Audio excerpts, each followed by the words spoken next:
Chapter 379. On the way to Shokuho Misaki's headquarters, Wu Yin looked at the female students in front of him who didn't even bother to talk to him. He looked around and was speechless. Even though he knew Shokuho Misaki created a Starlight Queen in the academy, Wu Yin didn't know what kind of faction Starlight Queen was. But now Wu Yin knew. Simply put, it's a faction made up entirely of female students. Along the way, Wu Yin saw no less than a few hundred members of Starlight Queen. Every single one of them is a female student, and they are pretty good looking. Their talents and strength are top-notch as well. Wu Yin even saw a few special students. Plus, when the female students saw him walking into the headquarters, they pointed at him and whispered to each other like they were looking at a gorilla. Wu Yin was certain that there were no males in Starlight Queen's headquarters. Could it be that Shokuho Misaki has gotten used to being served by the other girls in Tokawadai, so she doesn't want any men to appear in her territory? Or is it because she looked down on men and thought that the girls in her faction were better than the boys? Perhaps only Shokuho Misaki herself knows the answer to this question. Listening to the whispers of the female students, Wu Yin felt helpless. It's just that there are no males in the headquarters. It's not like there aren't any males in the academy. Is there a need to be so exaggerated? Wu Yin didn't know that during the time Shokuho Misaki established Starlight Queen, the leaders of the major factions came to visit her. However, if there were any males among them, Shokuho Misaki wouldn't meet them. She would only meet the females who came to visit her. In other words, a male walked into her headquarters. This is the first time. The reason why the female patrol leader dared to bring Wu Yin in is because of this. On the day the first round of the tournament ended, this female student, she saw Shokuho Misaki hugging Wu Yin's arm with her own eyes. She looked really close to him. That day, the female student was scared out of her wits. Even though she had only joined Starlight Queen for less than a month, she knew Shokuho Misaki quite well. At least, Shokuho Misaki didn't care about any of the outstanding male students in the academy. One could only imagine how shocked the female student was when she saw the scene that day. However, other than her, no one else knew about it, because even if she told others about it, no one would believe her. Otherwise, it would definitely cause a storm in Starlight Queen. Due to Shokuho Misaki's skill in controlling her subordinates, the members of Starlight Queen idolized her as much as the Oni-sama of Tokawadai. Wu Yin had a taste of the Oni-sama's dark side before. If news of this spread within Starlight Queen, the result would be the same. The female student leading the way was one of the more sensible members. If it was anyone else who saw this scene, forget about leading Wu Yin, they might even be dismembered. Following the female student's lead, a large office appeared in front of Wu Yin. The female student knocked on the door. Not long after, a familiar sweet voice came from behind the door. "Come in." The female student pushed open the door to reveal the situation inside to Wu Yin. The corner of Wu Yin's mouth twitched when he saw the situation inside. He raised an eyebrow, and his expression turned awkward. It's a spacious room similar to any other office. There's a long desk in the middle of the room and two large bookshelves on both sides. The desk and bookshelves are filled with all sorts of papers. It's a typical office layout. However, in such a place, there was a round dining table covered with a gorgeous tablecloth, filled with all kinds of desserts and black tea. The person who was supposed to be working hard behind his desk was sitting here with the four girls, eating desserts and drinking black tea. It was a different story. Shokuho Misaki didn't notice Wu Yin's presence. She thought he was one of her subordinates, so she continued eating her cake. Kanuha Isai and Frenda, on the other hand, were sipping their black tea with disinterest. It looks like they aren't as obsessed with desserts as Shokuho Misaki. Takitsubu Riku looked exhausted. She slumped on the table as if she fell asleep. Astria, on the other hand, turned into a glutton. She gobbled down everything on the table as if she hasn't eaten for several lifetimes. Wu Yin originally thought that he would be able to see a dignified leader scolding his underlings. When he arrived, he was met with a scene like this. One can imagine how he felt. He couldn't keep his cool. Wu Yin rolled his eyes when he saw the awkward expression on the girl's face. His face twitched as he said, You girls sure know how to enjoy life. At the same time, those who were eating the dessert stopped, those who were drinking the black tea stopped, those who were sleeping stopped, and those who were eating crazily stopped. They turned their heads abruptly to look at the source of the sound, and the 5 women were instantly stunned. "Master!" Astrea shrieked, and she started coughing like crazy. It's obvious that she choked on the food that she didn't manage to swallow. Wu Yin felt bad for her when he saw her like this. "Why are you here?" Shokuho Misaki, Kinuha Tasai, and Frenda exclaimed in surprise. Takitsubu Riku, on the other hand, was pleasantly surprised. Wu Yin finally felt a bit better. "You girls didn't want me to come?" Wu Yin glanced at them and turned away. "Then I'll be leaving. Wait." The 5 girls subconsciously called him out. Wu Yin found it funny, but he also felt proud of himself. Looks like these 5 girls still have their hearts tied to him after all. Shokuho Misaki quickly put down her desserts and walked to Wu Yan's side. She hugged his arm and pouted. "It's rare for you to come here. Are you going to leave just like that? What else can I do?" Wu Yan glared at Shokuho Misaki. "You girls look like you're enjoying yourselves. It's my fault for disturbing you." The 5 girls laughed awkwardly. Shokuho Misaki was no exception. After all, the scene just now was too embarrassing for her. Wu Yan shrugged. He glanced at Shokuho Misaki, and he hugged her by the waist. Shokuho Misaki jumped in surprise. What Wu Yan said next shocked her even more. It shocked her even more. Wu Yan rubbed Shokuho Misaki's waist under the shocked gaze of the female student who led the way. He lamented, "Looks like you've gotten fatter. Fat." Shokuho Misaki screamed. She lifted her head from Wu Yan's embrace and forced a smile. "No. No way. I don't feel that fat. Duh." Wu Yan didn't hold back as he taunted. "Who knows your body better than me? Do you think I can't tell if you've gained weight or not?" Shokuho Misaki gulped, and she started touching her body in a panic. Wu Yan's words are highly believable. She might not be able to detect the changes in her body, but it wouldn't be easy to hide it from Wu Yan. Plus, she's the type that tends to gain weight easily. She's been eating desserts like crazy these days, so it's only natural that she'd gain weight. Shokuho Misaki looked like she was about to cry. She hugged Wu Yan tightly and sobbed. "Yan, you can't leave me in the lurch. I don't want to become a fat woman." Wu Yan's mouth twitched. "What can I do to save you?" Shokuho Misaki patted Wu Yan's chest and said something that almost made Wu Yan spit out his rice. "Look around the system and see if there's anything that can help you lose weight instantly." Chapter 380. White Emperor College is a famous school for nobles in the world of Whirlwind Butler. It's similar to Tokuwadai Middle School in the Index of Forbidden Books world. The only difference is there are no superpowers in this world. White Emperor College consists of elementary school, middle school, and high school. Students who study here must have a strong family background and have real talent. That's because the entrance exam for White Emperor College is 65 points and above. Here, 65 points is enough for a person to get into a first-rate university. 72 points is enough for them to get into Tokyo University. One could only imagine how difficult it was to study here. Therefore, the White Emperor Academy had always been a super aristocratic academy that everyone dreamed of entering. The White King Academy was very spacious. The students who were active inside would directly use the trams to travel, but usually no one would use them. But today, this tram that had not been activated for a long time flashed with a white light. When the white light disappeared, a man and 9 women appeared in the tram. The man was holding an extremely cute little girl with a pair of wine-red eyes. The women were all swallows.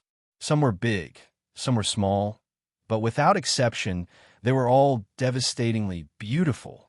The group of 10 that suddenly appeared are Wu Yan, Chuju, Mikoto, Ikaros, Flandrachan, Shokuho Misaki, Astrea, Kanuhata Sai, Frenda, and Takitsubu Riku. Wu Yan already had a plan when he decided to bring the girls to the beach to relax. It's time to go back to the Whirlwind Butler. First of all, the world of the Whirlwind Butler is much safer than the world of the Forbidden Tome. There aren't as many conflicts, and I can have a good time. Second of all, Hinajiku, who has been away from home for a long time, can also go back home. For the sake of sightseeing, The world of the Whirlwind Butler was naturally the best choice. Wu Yin can only go to the world he wants. Only the Whirlwind Butler, Forbidden Book of Magic Catalog, and Heavenly Item were available.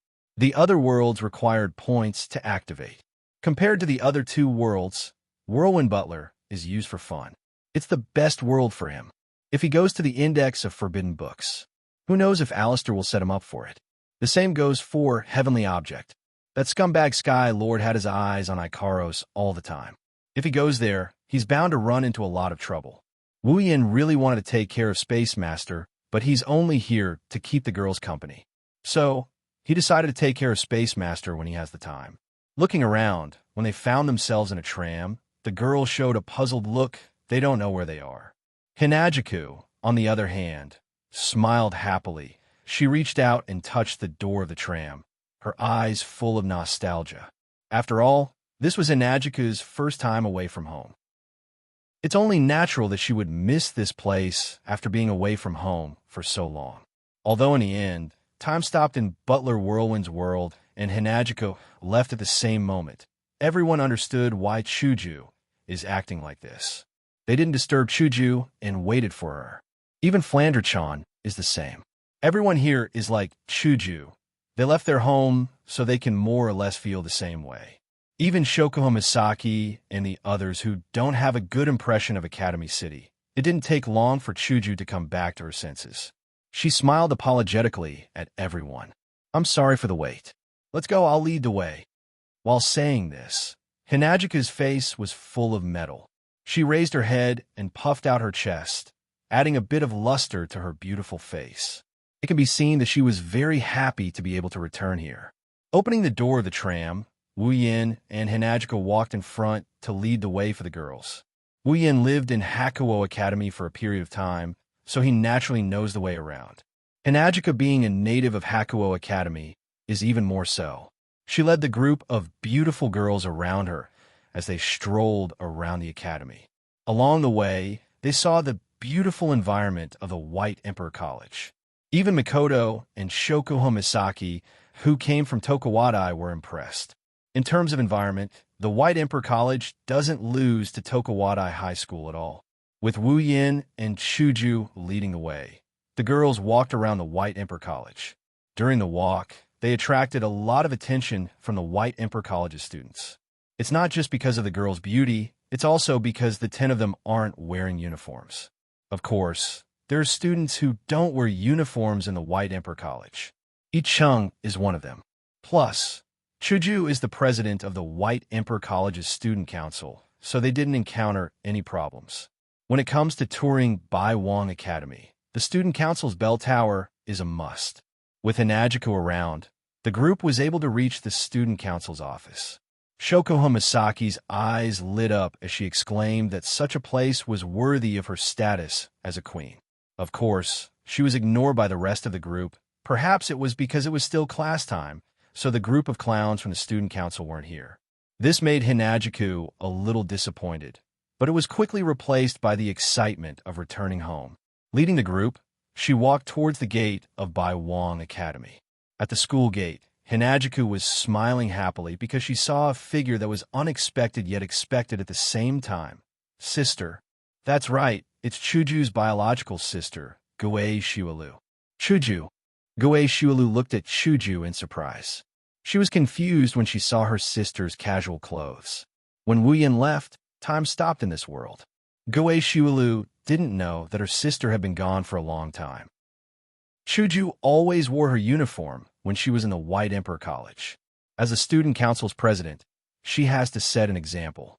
She has never walked around the White Emperor College in casual clothes. Unlike Guei Shiwalu, who is surprised, Hinajika's eyes are a bit red. She followed Wu Yin around the other world and stayed in the Forbidden Tome catalog world. For Hinajiku, it's been a long time since she saw her family, so it's natural for her to feel a bit emotional. But just as Hinajiku was about to jump into her sister's arms, Guei Shiwalu's words froze her face. All the joy in her heart instantly evaporated in a thin air. Guei Shiwalu didn't know what to think. His face became serious, and he put on a karate stance. Facing Hinajiku, and cautiously said, Hinajiku, are you thinking of skipping class? I won't allow it. Hinajika's face stiffened, and she quickly shook her head. Mikoto and the others nodded their heads, thinking that Gue Shiwalu is a good sister. She wouldn't condone her sister's bad habits. Only Wu Yin seemed to have thought of something, and his eyebrows jumped. And as expected, Gue Shiwalu's next sentence made the women's faces completely embarrassed. It's my turn to guard the door today. If you skip class, my salary will be deducted. If my salary is deducted because of you, even if it's my sister, I'll make you pay. Sure enough, Wu Yin couldn't bear to watch any longer, so he covered his head with his hands. The girls behind him felt their legs give way, and they all fell to the ground. Sister, what nonsense are you talking about? Hinajika's face was red. Looking at the embarrassed Gue Shiwalu, she really wanted to give her a kick. At this time, Gue Shiwalu noticed Wu Yin. He paused for a second before looking at the beautiful girls behind him. He didn't know why, but his expression turned into one of complete shock. Pointing at Chuju, Gue Shiwalu said angrily, Chuju, I didn't expect you to become a member of someone else's crystal palace. I, sister, Chuju's scream echoed throughout the White Emperor College. At the same time, there was a girl's scream. Chapter 381. Chuju took a deep breath as she stared at the door. Her hands started trembling. She wanted to push the door open, but a sense of homesickness rose in her heart. She couldn't even lift her hands. She's been standing at the door for about 15 minutes now. Wu Yin and the others stood behind Chuju. They stared at her without saying a word. It's been less than half a year since Hinajiku left the world of Butler Whirlwind. To the people of this world, it's only a blink of an eye. But Hinajiku couldn't help but act this way. After all, Hinajiku is only 16 years old. Strictly speaking, she's still a child. There are people who are younger than Chuju. Mikoto, Kinuha Tasai, and Frenda are younger than Chuju. However, the three of them grew up in Academy City. In Academy City, even young children don't have parents by their side. They were sent to Academy City from a young age to receive the development of their abilities. Independence is a necessary skill. That's why even Mikoto didn't fully understand Hinajika's feelings, let alone Kinuhita Sai and Frenda. Takitsubu Riku was the same. Flander-chan wasn't too mature, so she didn't really understand. As for Ikaros and Astria, they didn't know what was going on. To them, Wu Yin is their only family. Shokuho Misaki, on the other hand, seems to understand Chuju's feelings. However, she doesn't feel the same way. She has seen the emotions of many people in Academy City. She has seen the emotions of many people in Academy City before. After a long while, Hinajiku finally adjusted her condition. She smiled apologetically at everyone. Then, she pushed open the door to her house. I'm back. Chuji used to shout this sentence several times a day. She would shout it at this time. Her voice trembled a little. However, the next moment, a beautiful woman's voice came from the living room. Hinajiku, who was about to step into the house, stopped in mid-air. Hinajiku, you're back so soon? Chuju's mother is sitting on the sofa in the living room. The TV in front of her is playing a tear-jerking soap opera. Chuju's mother is crying her eyes out. She had a handkerchief in her hand, and she kept wiping her face. The handkerchief was almost soaked. Chuju saw this scene, and it made Chuju laugh. Her unstable emotions calmed down. Chuju walked up to her mother and complained. Mom, your tear line is so easy to break. Don't watch such tear-jerking soap operas. However, Mother Hinajiku did not agree and retorted. It's not that my tear line is easy to break. It's just that the plot is too. Before she could finish, Chuju's mother seemed to recall something sad. Tears flowed down her face. Chuju couldn't help but feel embarrassed. Wu Yin and the others looked at each other and smiled bitterly. Flander-chan looked at Chuju's mother and tugged at Wu Yin's clothes. Big brother, is that Chuju Jiju's mother? What a strange person, even stranger than my sister. Wu Yin laughed dryly. He silently mourned for Ramilia. If Ramilia knew that she had such an image in her sister's heart, she would probably smash her dignity to the ground. Hinajika's mother turned around when she heard Flandre-chan's tender voice. When she saw Flandre-chan in Wu Yan's arms, she flinched for a moment before joy filled her. She quickly walked over to Flandre-chan, and she spoke with a loving tone. "What a cute little girl. What's your name?" Flandre-chan looked innocently at Chuju's mother with her wine-red eyes. "Flandre-chan's name is Flandre-chan. Oh, you're called Flandre-chan. Hee, how are you?" Hinajika's mom held Flandre-chan's hand and gently waved it twice, her face full of smiles. One has to say, she's a mature woman indeed. She's really good at treating children. Her behavior won Flandre-chan's favor immediately. "Yin, is this little girl your little sister?" Hinajika's mom lifted her head to look at Wu Yin, but she quickly froze and exclaimed in surprise. "Little Yin, how did your eyes become like that?" "It's nothing, Ma. Don't mind this kind of thing," Wu Yin mumbled. Although Hinajika's mom still didn't understand, she didn't think too much about it. The children naturally have their own thoughts. Hinajika's mom still has a lot of trust in Wu Yin, who took care of her and her mother. If it wasn't for Wu Yan's insistence on being a housekeeper, Chuju's mother would have taken him in as a foster son. When she mentioned this to Wu Yin almost peed his pants. Nonsense. If he became Chuju's mother's son, wouldn't Chuju be his little sister? To Wu Yin, who wanted to woo the president, this was no less than a bolt from the blue. Naturally, he rejected it as much as he could. At this time, facing Chuju's mother again, Wu Yin felt a little guilty. He couldn't help but look away, not daring to look directly at Chuju's mother's eyes. This made Chuju's mother puzzled again. However, when Hinajika's mother saw that Hinajiku was behaving the same way beside her, she raised her eyebrows and understood everything.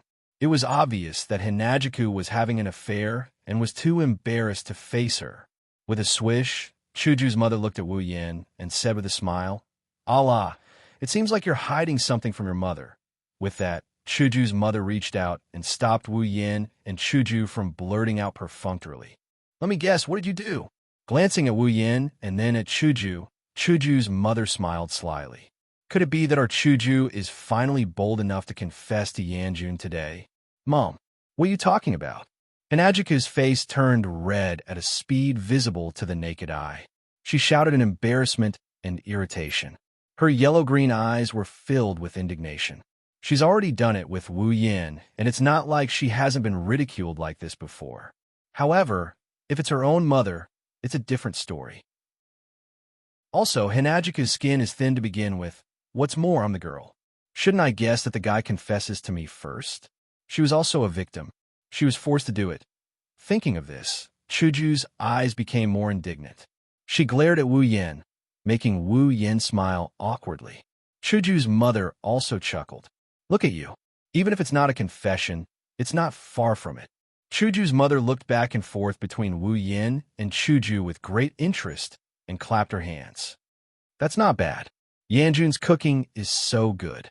If you marry my Chuju, I'll be able to eat it often in the future." Marry. Chuju's face turned red as if the word marry was a great stimulus to her. Her head began to boil. Before this, Chuju had never thought about marriage. Hinajika's mother was just joking, but seeing her daughter like this, how could she not know what her daughter was thinking in her heart? This time, she seriously thought about it. Chuju seems a little young to get married, but it doesn't matter. It won't be too late in a year or two. Anyway, when I married her father, I wasn't that old. Suddenly, Chuju's mother paused. She glanced behind Wu Yin at the group of girls who had been looking at each other. Then, she smiled at Wu Yin. "Of course, the premise is that you can't be a playboy." Other than laughing, what else could he do? Chapter 382. The sun is golden, the beach is golden, the sky is blue, the water is blue, the water is blue, the water is blue. There is no doubt that this is the ocean. Wu Yin and Co. are standing in front of a wooden mansion with a red roof and white walls. They are looking at the beach and the ocean in front of them. The warmest and most comfortable smiles on their faces are a reflection of how they are feeling right now. The ocean. The ocean. Flandre-chan's eyes lit up. She threw her little handbag on the ground and cheered. Her little face was full of excitement. Her sweet and innocent voice spread among the crowd, causing the smiles on everyone's face to grow even wider. Oni-san, it's the ocean. The ocean. Flanderchan jumped into Wu Yan's arms and pointed outside. Her red eyes were filled with intoxication. Wu Yan smiled and pinched her cheeks. What's wrong? Is this Flanderchan's first time seeing the ocean? Nodding her little head like she was pounding garlic, Flanderchan once again turned to look at the blue water with a happy smile on her face. Flanderchan has never seen the ocean before. I see. Wu Yan rubbed Flanderchan's head, and he looked at the ocean in the distance. This time, we must play to our heart's content. Shokoho Misaki stroked her hair, and the corner of her mouth rose. The ocean. Compared to a swimming pool, it does give off a different feeling. Makoto raised an eyebrow and looked at Shokoho Misaki. She suddenly asked, Have you never been to the sea before? The smile on Shokoho Misaki's face froze. She covered her mouth with her hand and smiled, but it looked forced. How could I not have been to the ocean? Oh, Makoto dragged out the word. Her teasing tone was obvious. Shokoho Misaki could no longer maintain her smile. She was angry and was about to retort when Takitsubu Riku pulled her back and smiled apologetically. If these two were to fight, it would be a disaster. There would be no end to it. Hey, why are you all standing there? Chuju poked her head out of the mansion and shouted at everyone. Go put down your luggage and change your clothes. Oh, time to change. Astria ran into the mansion first. Everyone shook their heads and smiled bitterly. They knew Astria came here just to taste the watermelon and ice cream. All right, go change your clothes. I'll go put down the luggage. Wu Yan turned around and walked towards Chuju. He handed Flanderchan to her. Chuju, I'll leave Flanderchan in your care. Hinajika nodded, and she took Flanderchan. She called out to the others before heading inside. Wu Yan spent a lot of gold coins on this trip to Silveria so that he could enjoy himself to the fullest. The villa has everything he needs. There's even a room full of swimsuits. It's an extravagant place. If it weren't for the fact that Silveria's gold coins are made of real gold, Wu Yan would have spent a lot of money by now. Of course, it was all worth it. When everyone walked into the room, they were immediately stunned by the scene in front of them. What appeared in front of them was a dazzling array of swimsuits of various styles and sizes. There were so many types that this group of little girls who had never seen such a big scene before could not help but stare with their eyes wide open. These are all swimsuits. Makoto's jaw dropped in an exaggerated manner. Even the biggest swimsuit store in Academy City isn't as big as this, right? Where did Yen find a mansion like this? Chuju shook her head with a bitter smile. The world of Hate the Whirlwind is filled with rich people. She has seen the private swimming pool of Sanshin Nunnery and Ichong. The swimsuits prepared there are even more extravagant than the ones here, so she wasn't surprised. There are a lot of different types of swimsuits here. Some of them are good enough to cover the entire body. However, most of them are too revealing for the girls to see. Some of them only cover the important parts of the body. The girls looked at each other and started to get suspicious. Don't tell me Wu Yan arranged this on purpose? It has to be said that Wu Yan's image in the girls' minds isn't that good. Of course, Flanderchan and Astria didn't think as much as the other girls. After cheering, they ran into the store to look for their favorite swimsuits. Shokoho Misaki smiled and walked in as well. Anyway, there were only 10 of them in this stall. 9 of them were women, and although the remaining one was a man, which part of his body hadn't he seen before? It doesn't matter what kind of swimsuit she wears. Plus, it's not like there aren't any decent swimsuits here. Why are you thinking so much? No matter how revealing it is, it's better than being naked, right? Frenda shrugged as she giggled at the girls. The girls looked at each other, and they nodded helplessly. Even if they are shy, they have to admit that in front of Wu Yan, it doesn't matter what they wear. At this moment, Astria picked up a swimsuit and placed it on top of her body. She yelled as she compared the size of the swimsuit. Hey, how about this one? No. Chuju and Makoto objected without hesitation. Their faces turned red from embarrassment. What a joke. The one Astria is holding isn't even a swimsuit. It's more like a piece of cloth made of red thread. The pieces of cloth are about the size of their thumbs. Can I even wear something like that? Is that so? Astria shook her head and put the swimsuit back down with a hint of regret. I thought it was pretty good. At this moment, the other girls also started to disperse and look for suitable swimsuits. Kinuhata Sai, who was about to step forward, suddenly thought of something and turned to Takitsubu Riku and said, Takitsubu, super wait for a while before you change. Stay here and super watch. I don't want that super pervert to come in. That won't happen. Takitsubu Riku smiled sheepishly. However, her tone is indescribably weak. Obviously, even she feels that there's a high chance that Wu Yan will barge in. Once again, Wu Yan's image in the girls' hearts isn't that great. Makoto, which one do you think is better? Hinagika looked at the swimsuits that were similar to underwear, but she didn't even look at the cloth and lines. She said to Makoto, looking like she couldn't make up her mind, I think this one is good. Makoto looked around and picked up a swimsuit that was similar to the school swimsuit. There are a lot of places that can be covered. But as soon as she said that, Makoto was stunned. Her brown eyes suddenly flashed with starlight as she stared at a swimsuit, unable to look away. Hinagiku suspiciously turned her head to look. She was stunned for a moment, then she smiled helplessly. That's because the swimsuit that Makoto is looking at has a tight-fitting top and a pleated skirt. There are some white dots in the brown. How should I put it? It's pretty cute. Hinagika looked at the tea-colored bra and said meaningfully, It suits you, Makoto. Ah? Makoto jumped like a startled deer, and her face turned red. What are you talking about? I won't wear a kid's swimsuit. Yes, that's right. Seeing the smile on Hinagika's face, Makoto's voice became weaker and weaker. She lowered her head, blushed, and couldn't speak. Hinagiku couldn't help but laugh. Word if you like it. I think him will like it too. Who wants him to like it? Even though she said that, Makoto's eyes were already looking at the swimsuit. Chuju felt helpless. She picked up the swimsuit and shoved it into Makoto's arms before pushing her into the changing room. Wait. Chapter 383.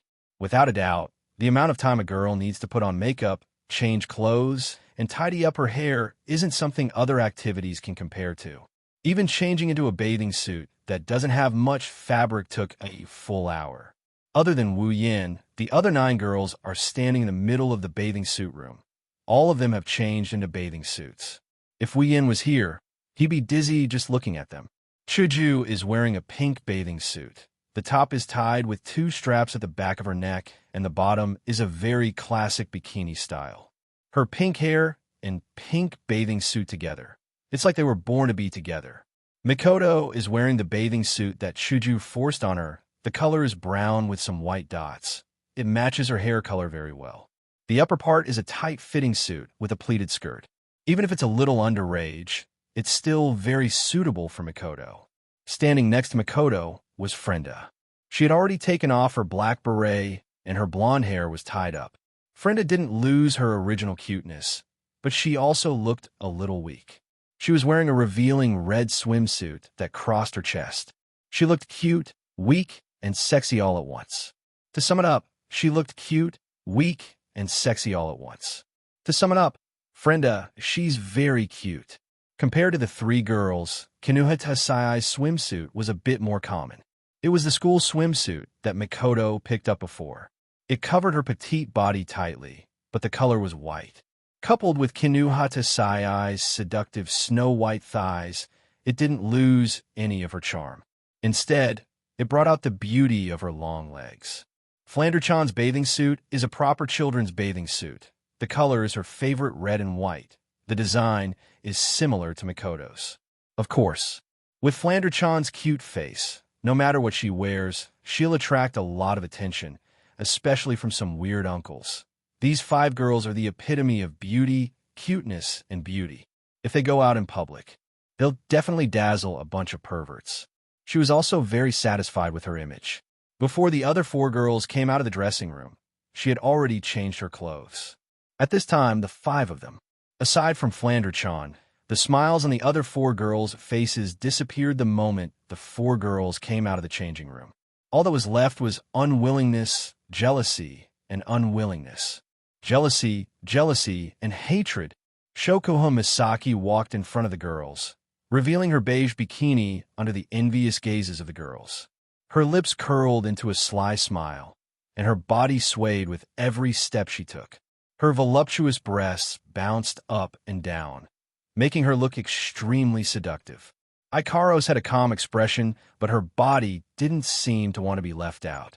The black and white striped bikini couldn't restrain her voluptuous breasts. Even though she wasn't as graceful as Shokuho Misaki, her charm didn't lose to her at all. In fact, she's a little more charming. Astria, on the other hand, was the one who pissed off Mikoto, Hinajiku, Frenda, and Kanuhida Sai the most. After coming out of the changing room, Astria jumped up and down in her pure white bikini with a happy expression. However, her large breasts bounced up and down with each jump, causing the four girls to almost spit fire from their eyes. On the other hand, Takitsubu Riku followed behind Shokuho Misaki, Ikaros, and Astria with a sullen expression on her face. She felt like she didn't have the right to stand next to them. But reality proved that her voluptuous breasts under the contrast of the black bikini made it clear to everyone that she had a place in Shokuho Misaki, Ikaros, and Astria's group. Chuju, Mikoto, Kanuhida Sai, and Frenda sized up Shokuho Misaki, Ikaros, Astria, and Takitsubu Riku as if they were trying to find a loophole. After a while, they looked at each other and lowered their heads in dejection. Without a doubt, in the war between the Pauper Party and the Juru Party, the Pauper Party lost. Frenda carefully looked at her petite body, gritted her teeth, and muttered angrily, "Oomph. What's the point of having a good body? Right now, having a good body doesn't mean you're the winner. Having a cute face is the way to go." Chuju, Mikoto, and Kanuhida Sai heard Frenda's grumbling and their expressions lightened up. Of course, just because they got over it doesn't mean others will let them off the hook. Shokuho Misaki glanced at Mikoto's swimsuit and chuckled. Her chuckle was indescribably creepy. Misaki-san, your swimsuit is pretty cute." Mikoto's expression changed dramatically. She forced a smile and said, "You think so too?" "I think so too. At least you won't show off like that." She's mocking Shokuho Misaki for showing off. Showing off isn't a bad thing. Shokuho Misaki smiled and yawned. She stretched her body and pushed her voluptuous breasts up. She almost broke the straps of her swimsuit. Even if you want to show off, you need to have what it takes to do so. Shokuho Misaki looked at Mikoto's body and said meaningfully, "Of course, Misaki-san, if you want to show off, you'll have to wait a few years, no, maybe a decade." Asterisk beep. Asterisk a bolt of lightning flashed across Mikoto's forehead, illuminating her embarrassed and angry face. She glared at Shokuho Misaki with rage. Shokuho Misaki, on the other hand, didn't seem to care about the fact that she's powerless. She was still giggling as if she knew Mikoto wouldn't attack her. Mikoto almost lost her rationality. At this time, Flandre-chan pouted her lips in dissatisfaction and pulled Hinajiku's hand. "Sister Hinajiku, can we go out now?" Flandre-chan wants Oni-san to see her swimsuit. Hinajiku smiled sheepishly. "It's not that I don't want to go out. It's just that these two haven't settled their grudge yet." Mikoto, on the other hand, smiled brightly at Flandre-chan's words. Mikoto looked at Shokuho Misaki and smiled. "What's the point of showing off? Are you going to seduce other men? I think it's fine if you don't have the right to show off, as long as you say you like it." Simple words. That's what everyone wanted.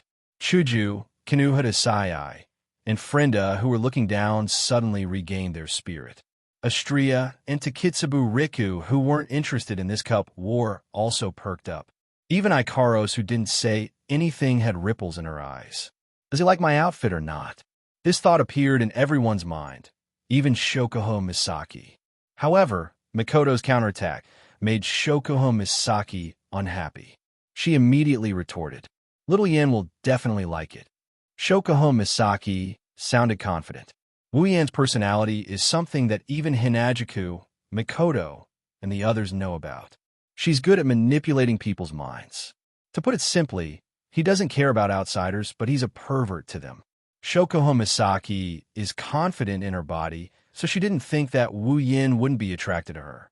When they're in bed, her body is one of the most delightful to him. Of course, all the girls felt the same way, except for Astria. She was the only one who didn't get pushed down. She didn't know what Wu Yin thought of her.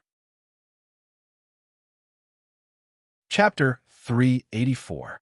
Beside the azure sea, on the golden beach, several huge parasols had appeared out of nowhere. Under the huge parasols, there were 10 long reclining chairs. Several small round tables were placed between these reclining chairs, on which there were various iced drinks and desserts. In the hot weather, one couldn't help but feel a chill in one's heart when looking at it. Under one of the umbrellas, Wu Yin is wearing a pair of shorts. He's wearing a pair of sunglasses, and he's leisurely sipping from a bottle of drink. He looks like he's having a good time. Oni-chan, master, Flandre-chan, and Astria ran over and jumped under the parasols. However, one of them jumped on Wu Yin, while the other jumped on the table filled with drinks and desserts. When Flandre-chan jumped into Wu Yan's arms, a creaking sound could be heard. Wu Yin didn't feel any pain from Flandre-chan's attack, but the recliner under him groaned in pain. Wu Yin might be strong enough to withstand Flandre-chan's attack, but he still had a drink in his mouth. Flandre-chan's attack caused Wu Yan's eyes to bulge. The drink in his mouth turned into a mist and splashed onto the beach. Wu Yin didn't know whether to laugh or cry as he hugged Flandre-chan. Flandre-chan, are you trying to choke me to death? Flandre-chan stuck out her tongue and smiled sheepishly. However, she didn't want to come down, and she snuggled into Wu Yan's arms. Wu Yin couldn't help but smile bitterly. Huh, Yin, you're quite fast. You've even prepared all these. Hinajiku leisurely walked in front of Wu Yin, staring at the parasols, and said with a bit of surprise. Wu Yin can only roll his eyes and said in an exasperated tone, What do you mean fast? These things. It took me an hour to prepare them. That's the time you two took to change. Hinajiku chuckled dryly before muttering to herself. What are you talking about? Girls change clothes. It takes some time anyway. Unlike you. Then, Chuju glanced at Wu Yin. He's naked except for a pair of shorts. She blushed and turned her head away. Even though the two of them have been naked for quite some time now, Big brother, look at this swimsuit I'm wearing. Isn't it beautiful? Flandre-chan lifted her head from Wu Yan's arms. She tried her best to raise her body so that Wu Yin could see her. She looked at Wu Yin with anticipation. Not bad. It's cute. Smiling at Flandre-chan, Wu Yin nodded in approval. Flandre-chan couldn't help but giggle in delight. At this time, Wu Yin noticed that the girls had all come out of the villa.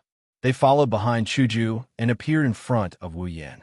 Their swimsuits of different sizes stunned Wu Yin. He couldn't help but feel a little dizzy. Wu Yan's reaction was seen by the girls. Seeing Wu Yin in a daze, the girls smiled. They were very excited. After all, they were just discussing whether Wu Yin liked them or not. Wu Yan's reaction was enough to explain everything. Shokuho Misaki came out of the crowd and came in front of Wu Yin. She grabbed his arm and pressed her breasts against Wu Yan's arm. Wu Yin couldn't take it anymore. Little Yin, do you like my swimsuit? Shokuho Misaki smiled sweetly at Wu Yin. At the same time, she didn't stop. She continued to rub against Wu Yan's arm.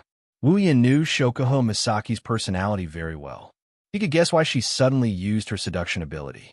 She must be trying to steal Makoto's attention again. Wu Yin glanced at Makoto's pale face. He was even more certain of his guess. He became vigilant. He didn't want to say the wrong thing and cause a fire in his backyard. Not bad, it looks good. Wu Yin chuckled. He didn't mention whether he liked it or not. Makoto relaxed a bit, but Shokuho Misaki was also displeased by his response. Shokuho Misaki touched her face. She looked like she was about to cry. Did I really become old? Little Yin, you don't like me anymore?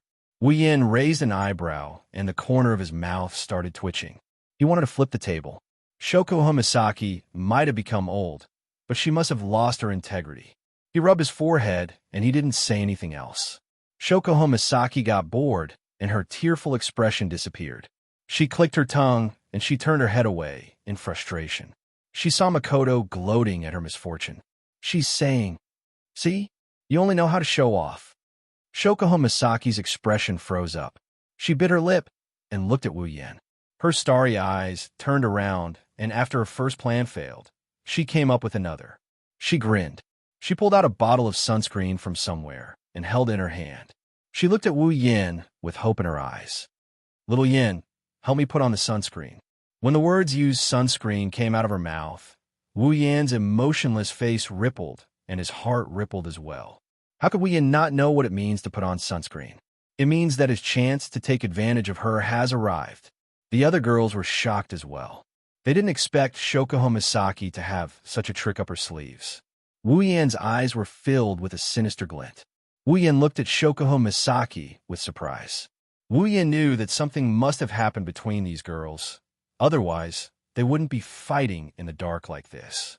Wu Yan told himself that he must not get involved in this. His past experiences have proven that if he gets involved, the one who will suffer in the end will be him. When he heard that Shoko Misaki wanted him to help her apply sunscreen, he tossed his guard aside. He took the sunscreen from her, and he pretended to sigh. "I really don't know what to do with you." The girls were furious. They cursed Wu Yin for being a pervert. How could he be seduced so easily? Shoko Misaki gave Mikoto a provocative look. Mikoto gritted her teeth in anger. She stood up and pointed at Wu Yin while shouting loudly. "Me too. Help me put on the sunscreen too." Mikoto ignored Wu Yin, and she looked at Shoko Misaki. Shoko Misaki didn't back down, and she glared back at Mikoto. Their gazes collided with each other, and it felt like a storm of blood was about to erupt. As for Wu Yin, looking at the two beauties going at each other like this, he had a timid look on his face, but inside, he's laughing like a flower. He finally realized that a fire in the backyard doesn't necessarily mean it's a fire that's burning the eyebrows.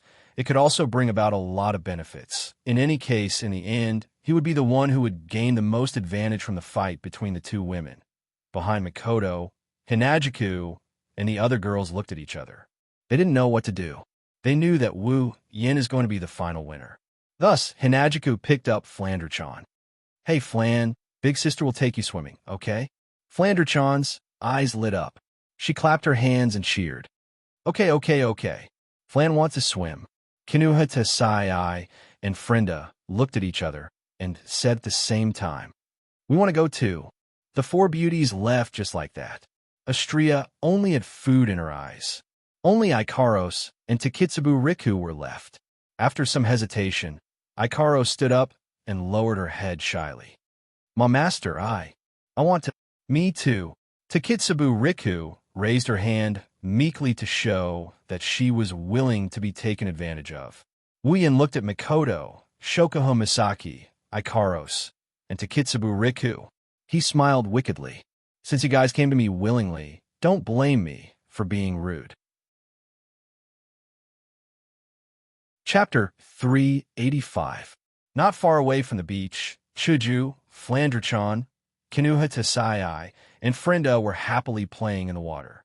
They seemed to have forgotten about the conflict in the mansion. Astria was still eating and drinking under a parasol. Everything looked so peaceful. Shoko Misaki, Mikoto, and Takitsubu Riku were lying on 3 mats under a coconut tree. Behind them, a wolf was uncorking a bottle of sunscreen. Its claws were rubbing against each other. It looked like it was ready to pounce. As for Ikaros, she's just standing there in a daze. Her indigo eyes stared at Wu Yin with a pitiful expression. Since there are only 3 mats, Ikaros was excluded from the list and temporarily escaped from Wu Yan's clutches. However, she doesn't seem to be too happy about it. Shoko Misaki glanced sideways at Mikoto, and Mikoto did the same thing. Both of their gazes collided with each other, and it seemed like they were still competing. Takitsubu Riku, on the other hand, seemed to be frightened by the atmosphere between the two. She lowered her head and didn't dare to look at them. Who's going first?" Applying sunscreen on his hand, Wu Yin glanced at the 2 girls. He pretended he didn't see the interaction between the 2 girls and told them. However, his voice couldn't hide the excitement in it. "Of course I'll go first," Shoko Misaki immediately said. Mikoto shut her mouth. She turned her head away angrily. "It doesn't matter who goes first, It's not like they said that whoever goes first wins. Shoko Misaki seemed to have seen through Mikoto's thoughts. She narrowed her eyes and smiled. It was a meaningful smile.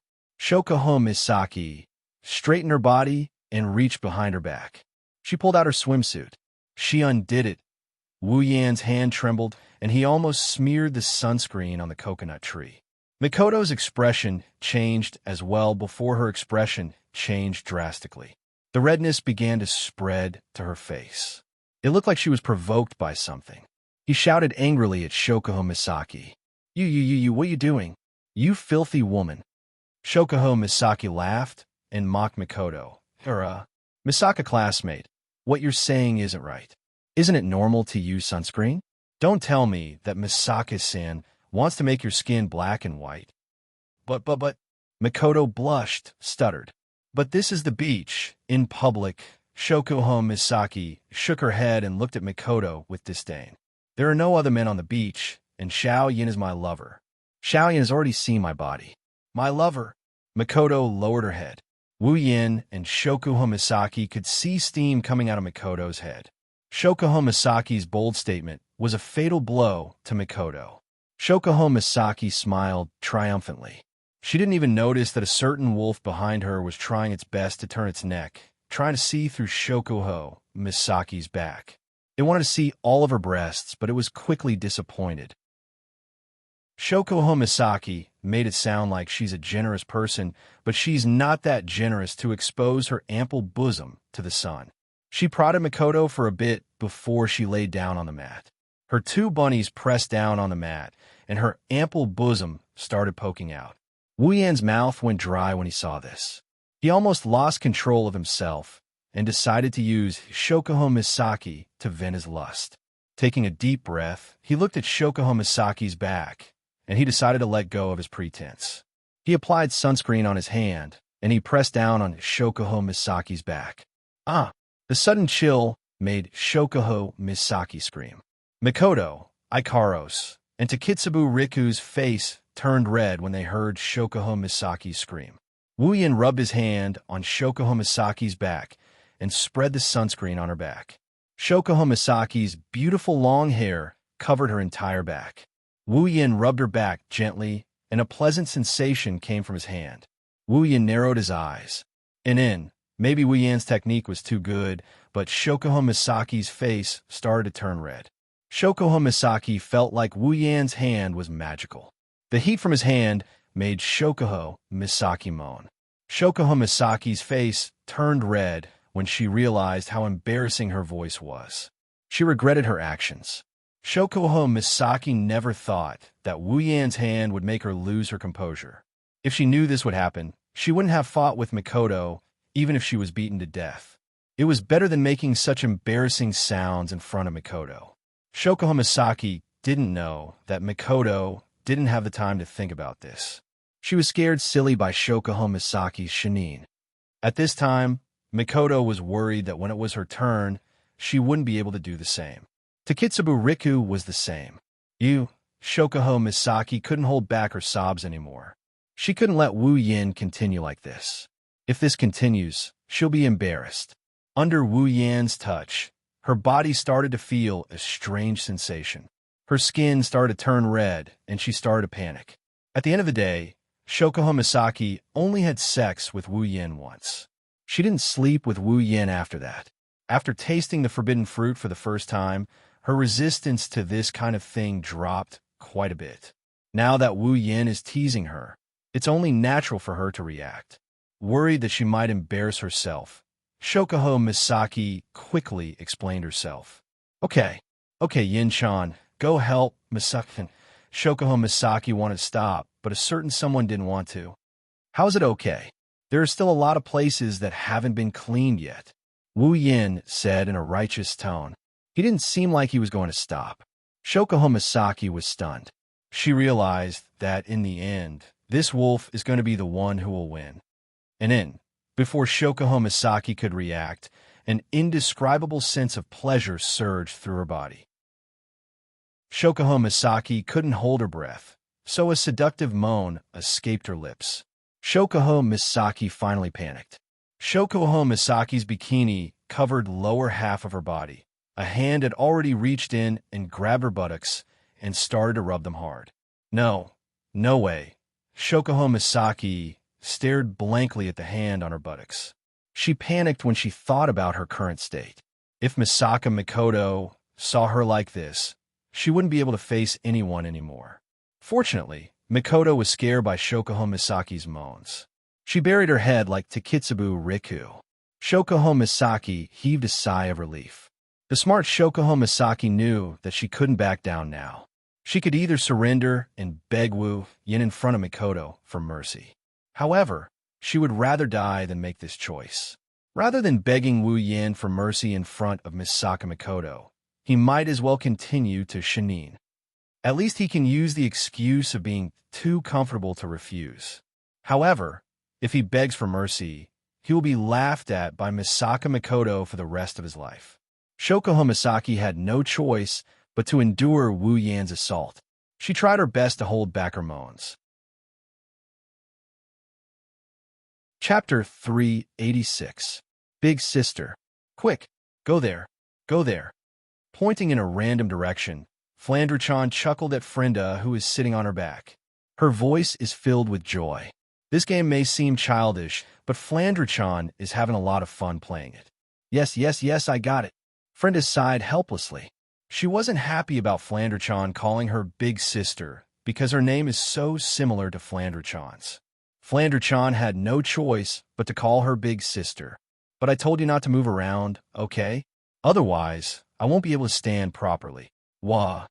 As soon as she finished speaking, Frenda stepped on a round rock. She lost her balance and fell down. Flandre-chan, who was riding on her shoulder, fell into the water as well. Wah. Frenda was shocked. She quickly carried Flandre-chan out of the water. Flandre-chan had swallowed a few mouthfuls of seawater, and her face was filled with bitterness. She stuck out her tongue, and her face fell. Pooey, it's disgusting. Are you super okay? Kinuhata Sai looked at Flandre-chan and asked.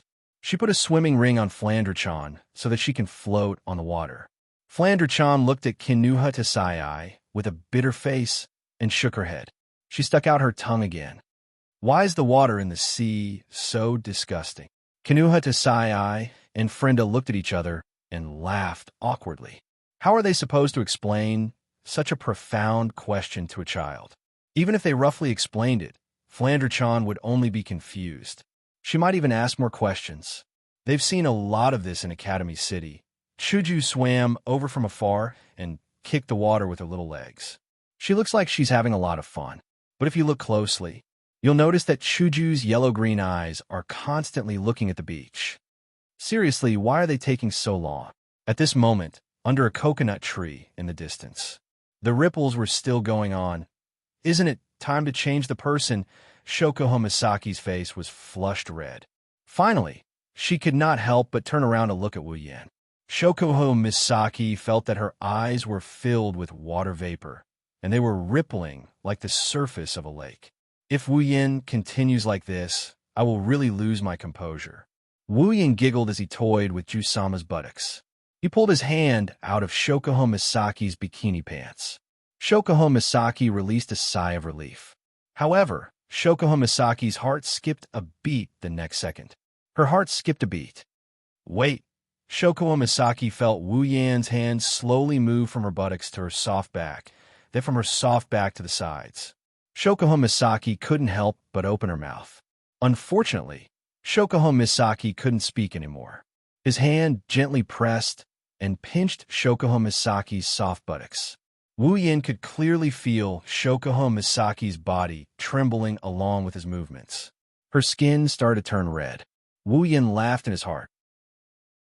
As expected, her chest is Jusama's weakness. Shokuho Misaki bit her lips to stop herself from letting out the moans that were already at her throat. Shokuho Misaki wanted to cry, but no tears came out. For the first time in her life, Shokuho Misaki hated her breasts.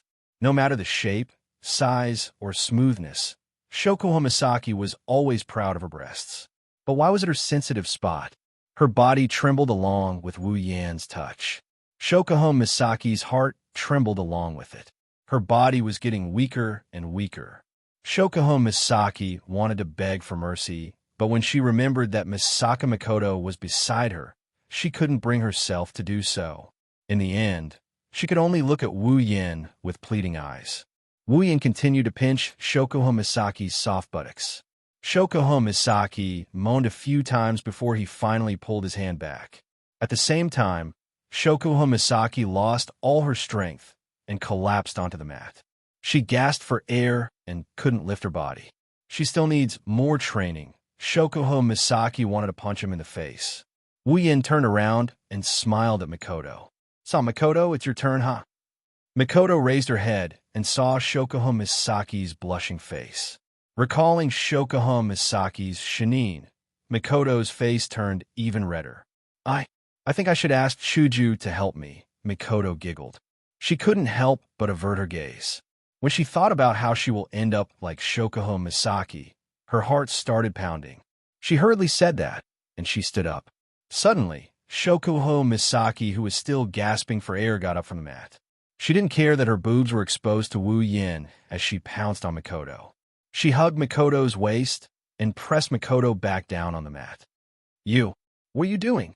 Mikoto was shocked when she saw Shokugou Misaki hugging her waist and refusing to let her get up. Mikoto yelled. Shokugou Misaki's face was still flushed red and she was still panting, but she forced a smile on her face.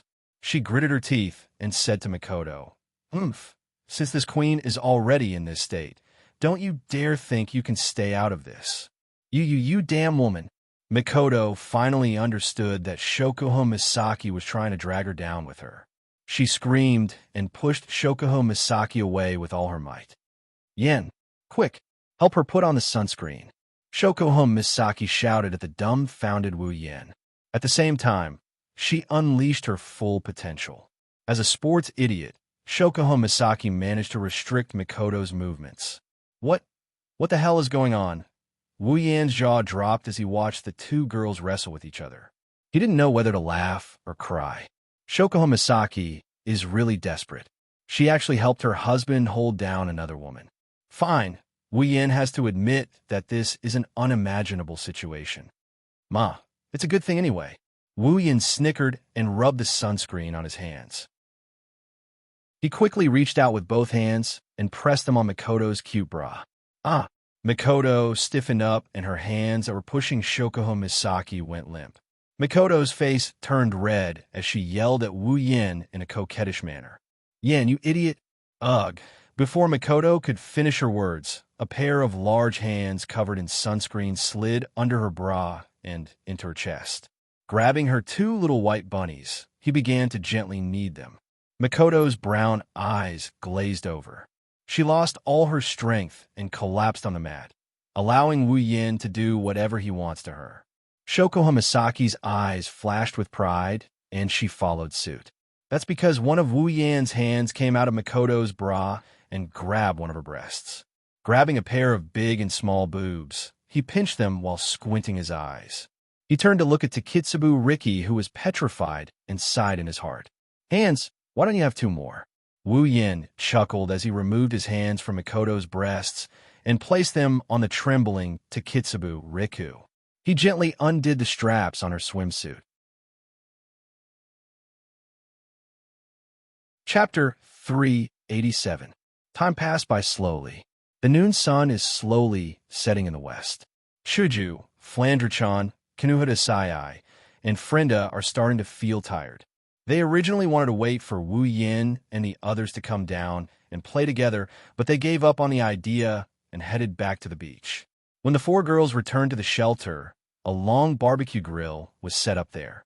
There were all kinds of meat slices and skewers placed on top of the grill.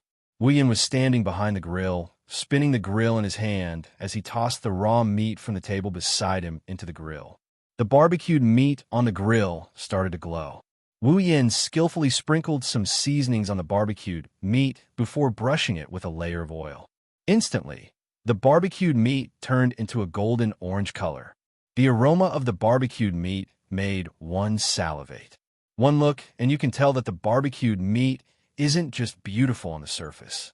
Astria stared at the barbecued meat with her crimson eyes. The aroma of the barbecued meat wafted into her nose. Astria couldn't help but twitch her nose. Her face was filled with desire. That was to be expected. With Astria's digestive system, as long as the food wasn't too disgusting, she could eat it all. Even raw food that wasn't processed wasn't too bad. Wu Yan's culinary skills are top-notch. On the ability tab, even though he doesn't have cooking expert anymore, it's only because he merged it with infinite martial arts. Wu Yan still has cooking expert. Back then, Kaishu-sama was slowly conquered by Wu Yan's stomach before he started attacking her heart. Even Kaishu-sama couldn't resist the temptation of Wu Yan's delicious food, let alone Astria, who has a huge appetite. Master!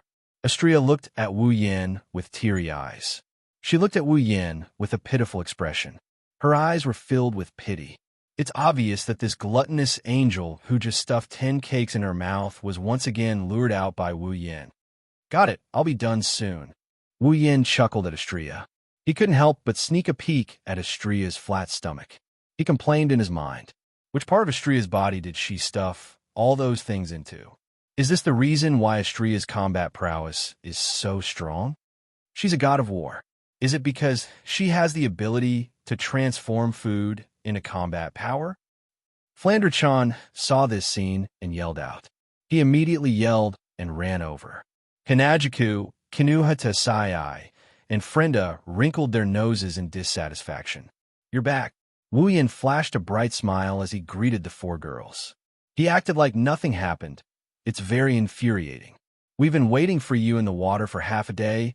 I didn't expect you to be enjoying a barbecue here. Chuju walked in front of the grill and snorted at Wu Yan. She sounded annoyed. Mama! Wu Yan waved his hand and continued what he was doing. He looked up at Hanajuku. I was worried that you might get hungry, so I prepared some food for you. Kinuhata Sai raised an eyebrow. She looked at Wu Yan and mocked him. Are you really that considerate? Frenda tilted her head and glanced at Wu Yan. She asked suspiciously, So, did you do something bad that you don't want us to know? Is that why you're having a barbecue here, to cover it up? His body trembled for a bit before he regained his composure. Wu Yan shook his head as he laughed at the 3 girls. Inside, he scared witless. Kinuhata, Sai, and Frenda. They've only been with him for less than 2 months, yet they know him so well. Don't tell me they know the rumored mind-reading ability? Chuju narrowed her eyes and looked around. She suddenly remembered the sunscreen incident. She turned to Wu Yan and asked in a serious tone, Where are Makoto and the others? His body trembled, and he almost dropped the barbecued meat in his hand onto Kaishu-sama's flat breasts. Wu Yan laughed dryly, and he gestured towards the coconut tree beside him with his lips. Aren't they sunbathing over there? Chuju, Kinuhata Sai, and Frenda looked in the direction Wu Yan pointed at. They saw Makoto, Shokuho Misaki, and Takitsubu Riku lying on a mat under the coconut tree. They looked like they had fallen asleep. Ikaros was fanning them. It did look like they were sunbathing. The 3 girls were relieved. Of course, if the 3 girls were to get close to Makoto, Shokuho Misaki, and Takitsubu Riku, they would notice that their skin is flushed red and their swimsuits are a little messy. Most importantly, their bodies are trembling and their chests are heaving up and down violently. Retracting their gaze, they looked at the barbecued meat on the grill. Kinuhata Sai and Frenda swallowed their saliva as they looked at the golden barbecued meat on the grill. Looks like it's super delicious. I didn't expect you to be so good at cooking. Looking at Kinuhata Sai and Frenda's drooling faces, Wu Yan smiled proudly. Chuju stroked her pink hair and said with a sigh, Yin Yin, you're really good at cooking. Now that I think about it, it's been a long time since I've eaten your cooking. She recalled the first time she met Wu Yan. She brought him to the student council for revision, she brought him to the exams, and she took in the homeless Wu Yan as her housekeeper. They went to school together, left class together, and went home together. When it was time for their meals, she and her mother would sit at the dining table and wait for Wu Yan's cooking. She would eat as much as she could. The memories kept replaying in her mind, and a warm smile slowly blossomed on her face. Looking at Wu Yan, her gaze gradually softened. After all, those days may have been ordinary, but for Hinajiku, it was a very happy and unforgettable experience. After becoming Wu Yan's summon, Chuju's days were very fulfilling and happy. Even more so after having Mikoto and the others as her friends. Even though there were dangerous battles, it's undeniable that compared to her previous life, Chuju was happier when she was with Wu Yan. The only blemish was that this scoundrel had too many girls around him. Thinking up to here, Hinajiku's gentle gaze started to show signs of dissatisfaction. Coincidentally, Wu Yan raised his head at this moment. He didn't see Kaisha-sama's gentle gaze, but this dissatisfaction is well hidden. His body trembled again as his heart started beating faster. Did she find out about his sunscreen incident? "Master, are you done yet?" Astria's wings started flapping as hard as they could.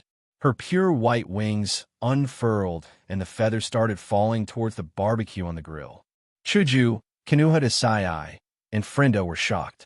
Their 3 pairs of arms and 6 palms quickly waved above the grill to catch the feathers that fell from Astria's wings. Oi, oi, oi. Don't throw the feathers around. No matter how fragrant the meat is, once it's stained with feathers, I won't dare to eat it anymore. Kinuhata Sai grabbed a handful of feathers and muttered in dissatisfaction. Frenda nodded her head furiously as she looked at the barbecued meat on the grill with lingering fear. It seems like they were really attracted by the aroma. "I can't wait anymore." Astria pouted and said with teary eyes. Wu Yan couldn't help but feel helpless. He looked at Chuju and said, "Chuju, go get some desserts for Astria to fill her stomach." Hinajika nodded, and Astria cheered before jumping into Wu Yan's arms. "Yay! Master is the best. Disciple, let go. Meet, meet." The sun slowly sank below the horizon amidst the laughter of the crowd. Chapter 388. Happy times always pass by quickly. Amidst the laughter and laughter of the group of 10, the curtain of night was about to fall in the blink of an eye. When the sun set from above the sea level to the other side, the sky suddenly darkened and then brightened up again. Different from the daytime, the white cloud ribbons in the sky were now emitting faint red stars and light, illuminating the entire sky with the color of dusk and then the silver of the stars. Under the beautiful starlight, the stones that didn't seem to have any color during the day were now shining brightly like bright red diamonds. It was so beautiful that the group of 10 people standing by the beach were all stunned by it. That's right. That's right. It's so beautiful. Flandre-chan's wine-red eyes were filled with splendor as she stared at the horizon and the ocean. She couldn't help but clench her fists tightly together. The lively Flandre-chan seemed to have lost her ability to speak and move at this moment. She could only mutter a sentence to express her current feelings.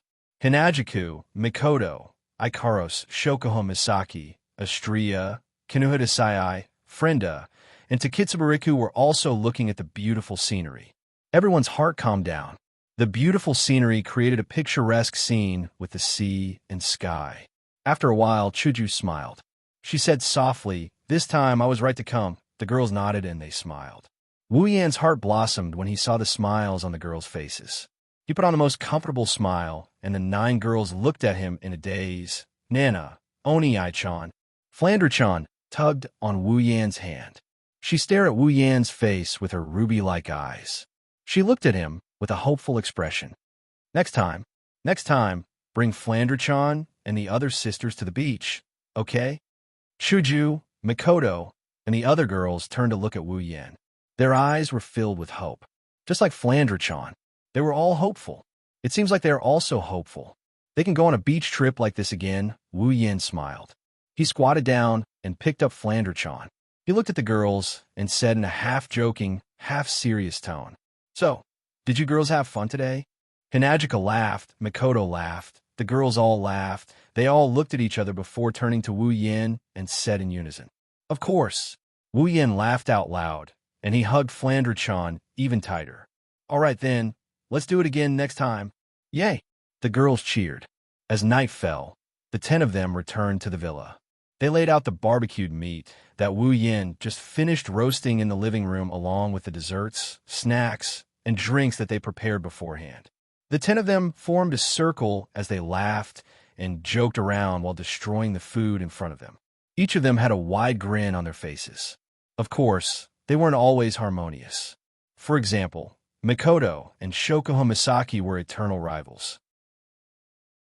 They would quarrel every now and then, and they would turn their fire on Wu Yen. Wu Yen was under a lot of pressure. Flandre-chan, on the other hand, got together with Estrella. Flandre-chan looked like a child less than 10 years old, while Flandre-chan looked like a young lady in her prime. However, both of them had the same naivety and intelligence. Therefore, it was a perfect fit for both of them to be together. Of course, that's if Estrella doesn't teach Flandre-chan how to eat. Kinuhata, Sai-ai, Frenda, and Takitsubu Riku have been in the same organization ever since they were in Academy City. That's why their relationship is so good. No matter where they go, they get along very well. After that, they got together with Shoko Misaki in Silverio World Institute. That's why they're not as unfamiliar with each other as they were in the beginning.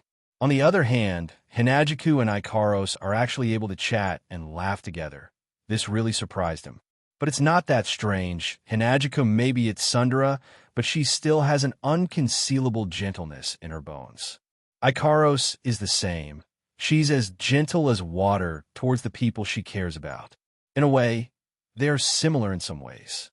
In fact, strictly speaking, the 9 girls present more or less had some similarities. Even though their personalities were quite different, they were all the same. They wouldn't hesitate to do stupid things for the people they cared about. Perhaps this was the reason why the girls were willing to come together despite the constant friction on the surface. Before the party ended, Shokuho Misaki frowned. She tugged at her swimsuit and turned to Wu Yen. "Yen, where's the bathroom? My body feels sticky after soaking in the seawater. It's a little uncomfortable." Hearing Shokuho Misaki's words, the girls quieted down and started to frown. Indeed, after hearing Shokuho Misaki's words, they started to feel a little uncomfortable. Wu Yen paused for a second before nodding his head. He mused for a bit before smiling. "I remember that when I rented this villa, I saw in the introduction that there was a hot spring in one of the rooms on the ground floor." The eyes of the girls brightened up and their spirits jolted. Their faces showed traces of excitement, which made Wu Yen chuckle. He knew it. Girls have zero resistance to hot springs and whatnot. "The room on the ground floor? I got it." Mikoto stood up impatiently and pulled Hinajiku over. "Chuju, let's go soak in the hot spring together." Hinajiku nodded immediately. She was also looking forward to the hot spring. All the girls were the same. After soaking in the seawater, they could soak in the hot spring. It must be said that this was a very tempting experience. So, one by one, they stood up from the floor and ran towards the hot spring groups. "We haven't finished eating yet." Wu Yen was stunned when he saw all the girls running out. He quickly called out to the girls, but what he got in return was a voice that came from afar. "Let's eat later." In the end, only Wu Yen was left. He sat in front of a pile of food and watched the girls running away. He didn't know whether to laugh or cry. Sighing, Wu Yen picked up a feather from Estrella's wing and mumbled, "Aren't you a foodie? Why are you attracted to the hot spring as well?" Wu Yen saw another feather on the ground. It was pink in color. Wu Yen sighed again. "All right, even Ikaros abandoned her master for the sake of the hot spring." Well, Wu Yen didn't know that even if all the hot springs in the world were placed in front of Ikaros, it still wouldn't be as important as her master. The reason why Ikaros isn't here is because Hinajiku conveniently dragged her away. Finishing his drink in one gulp, Wu Yen's mind started drifting away. After all, it was so lively just a moment ago, and now he's the only one left. More or less, he's not used to it. Wu Yen looked at the direction where the girls disappeared. He rolled his eyes and whispered, "How about I go soak in the hot spring too? They're all my wives anyway." Wu Yen shook his head with a bitter smile. "I'm afraid Mikoto will electrocute me the moment I enter, and everyone in the hot spring will be injured by the electric current." Wu Yen looked at the food on the ground. He rolled his eyes and smiled evilly. "I can't get my hands on the hot spring, but I can get my hands on the food as well." Chapter 389. Inside a room on the ground floor of the mansion. When the girls pushed open the wooden door, they were greeted by a wooden changing room. There were two similar wooden wardrobe racks on both sides of the room. There was another wooden door on the other side of the door. Warm air seeped out from the gap between the wooden door, and steam filled the room. The girls' intuition told them that there must be a hot spring behind the wooden door. Flandre-chan's face was filled with joy. Her nose sniffed the air. It smells so good inside. Astrea mimicked Flandre-chan and sniffed the air. A fragrance entered Astrea's nose, and her face lit up. Ugh, it smells so good. Is there anything good inside? It's not good, dummy. Kinuhata Sai shook her head with a smile. Astrea wasn't happy with the word dummy. You're the dummy. Dummy. Dummy. Kinuhata Sai's mouth twitched. She couldn't keep her cool. I feel like I'm such a failure. I got called a dummy by a dummy.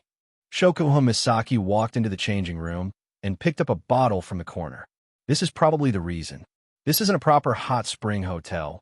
The hot spring must have a strong distilled smell. If we don't remove the distilled smell, the hot spring won't work. Whatever, it doesn't matter where the smell comes from. Mikoto walked into the changing room impatiently. Anyway, let's soak in the hot spring first. The girls couldn't help but nod and walk into the changing room. Daisy, who was at the back, pulled the wooden door and hesitated for a moment before locking it. It seemed like she was guarding against a certain wolf's sudden attack. The girls began to slowly take off their clothes. To be more precise, it should be swimsuits. Therefore, the swimsuits were taken off quickly. White and tender bodies suddenly appeared in the air of this space. Some were naked, some were young, and some were young. The body odor of the girls merged with the processed fragrance in the air. It was as if a pink atmosphere bloomed in the air. In front of the hot spring, the low-breasted women no longer looked at the big-breasted women. They pulled open the wooden door, and a hot spring covered in steam appeared in front of them, causing them to laugh in unison. Yo! Flandre-chan and Astrea jumped into the hot spring, splashing water everywhere. The hot spring has different depths. The hot spring reaches up to Astrea's chest. It didn't completely cover Astrea's breasts, but it wasn't enough to make Astrea shiver. The shallower part is only up to Flandre-chan's shoulders. It's just enough for her short stature to move around.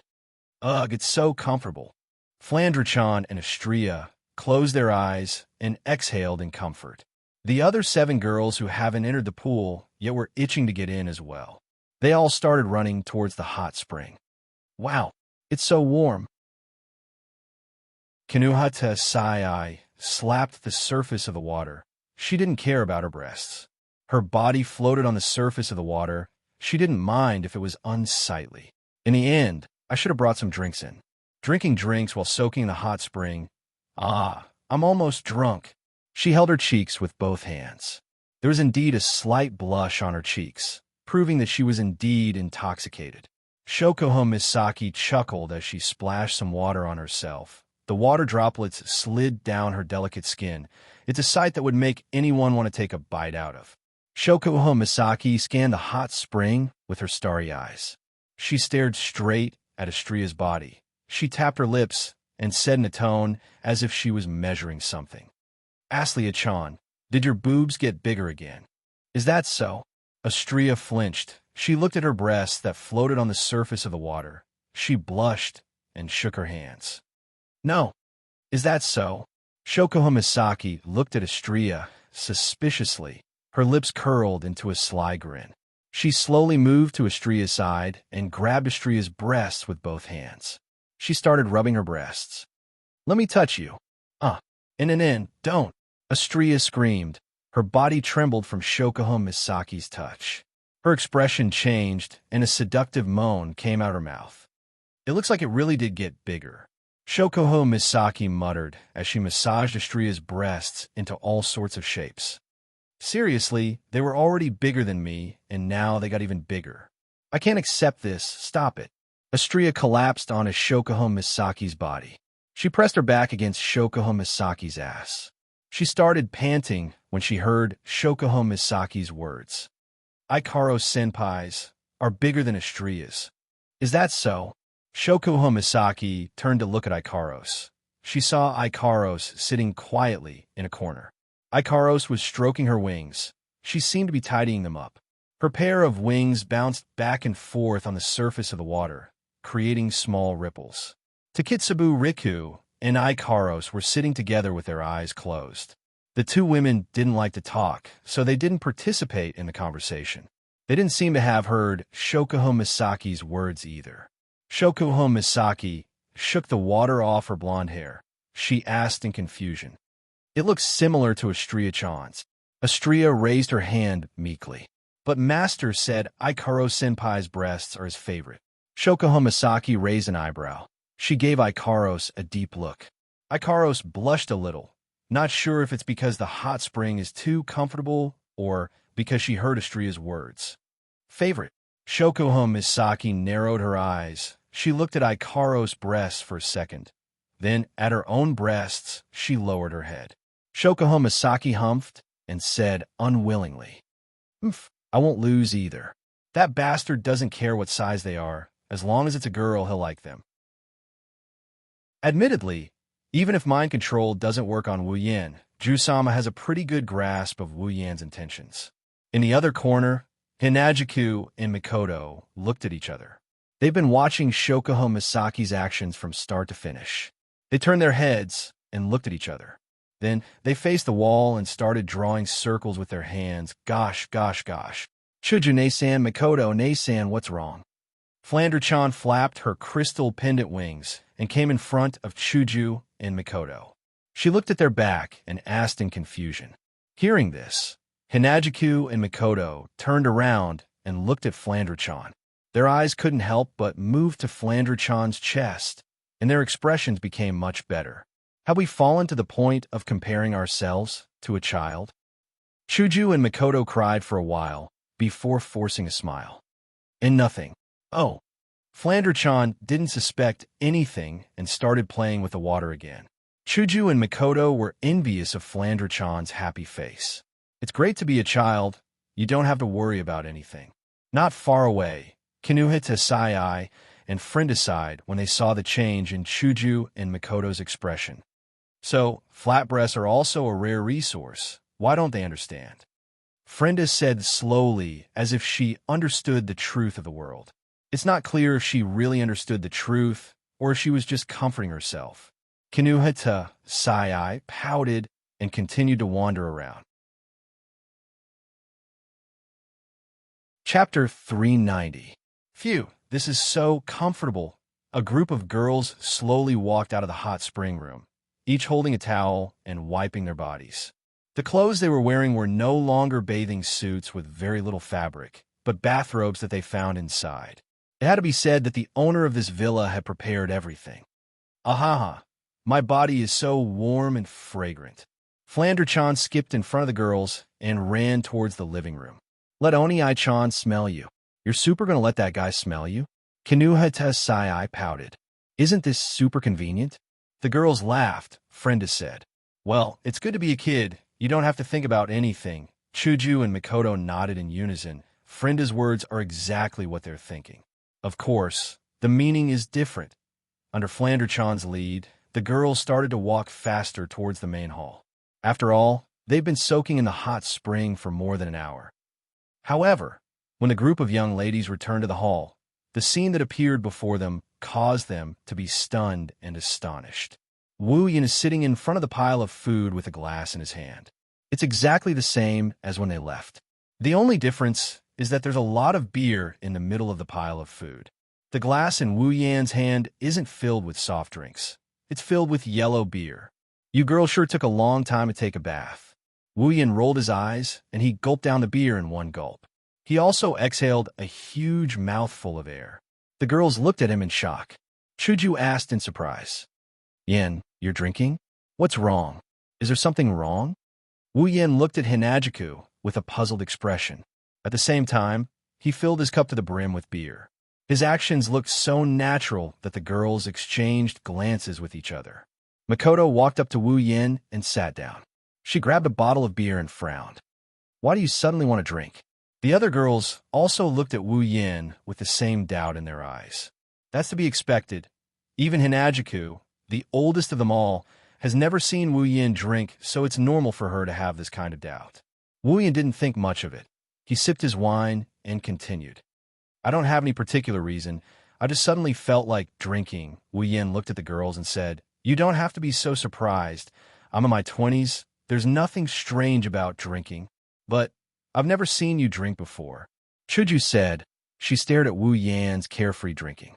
Her yellow-green eyes were filled with worry. Yin, you haven't been drinking since we left, have you? Wu Yin laughed. I'm not that tough. I might be an adult, but I don't drink often. I can't hold my liquor that much. The girls released a sigh of relief, but Wu Yan's next sentence made them choke on their breaths. Well, you girls soak for more than an hour. I only drank for an hour. An hour? Chuju and Makoto raised their voices in disbelief. Hey. You really drank for an hour. Kinuhata Sai's jaw dropped. Beer's alcohol content isn't that high, and there are plenty of people who can drink for an hour without stopping. But at the end of the day, out of the 9 girls here, at least 5 are underage. That's excluding Flander-chan, Ikaros, and Astria. There's also Shokuha Misaki. Her age will always be a mystery. At least no one would believe she's a middle school student, since they have never had a drink before. Of course, they wouldn't know the extent of drinking beer for an hour straight. It's just that Wu Yin has never had a drink before. Now that he's drinking for so long, it's quite a surprise to them. You girls are exaggerating. Wu Yin couldn't help but laugh at the girls' shocked expressions. It's just beer. It's not something with high alcohol content.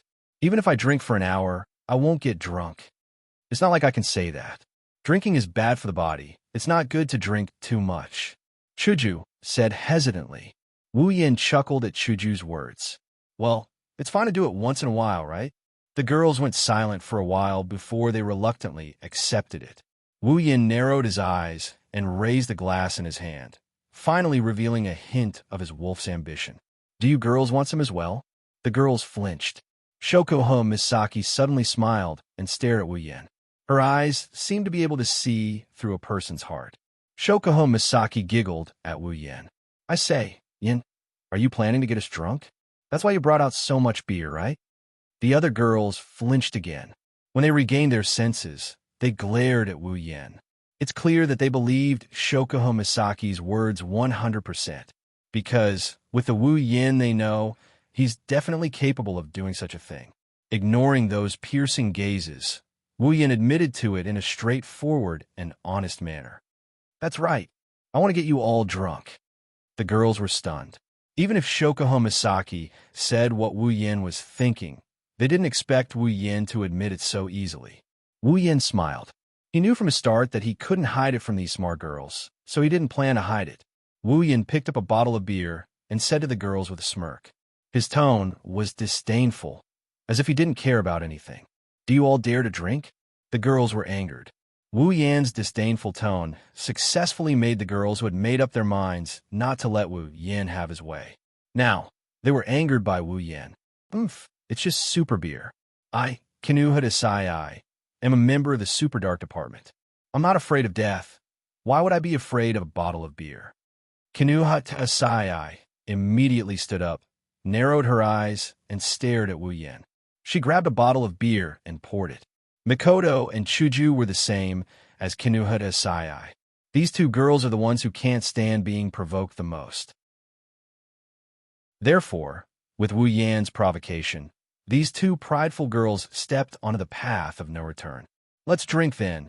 Who's afraid of who? After saying that, the 2 girls picked up a bottle of beer and poured a little. They hesitated for a moment before squinting their eyes and gulping it down. Then, their eyes lit up and they started laughing. What the hell? This beer isn't as bad as I thought. In the end, it's just beer. How bad can it be? Shokuha Misaki narrowed her eyes and thought. Since Wu Yin is alone and she has so many people on her side, even if she gets drunk, as long as she can get Wu Yin drunk as well, they won't lose anything. With that in mind, Shokuha Misaki also picked up a bottle of beer. Her eyes were filled with curiosity.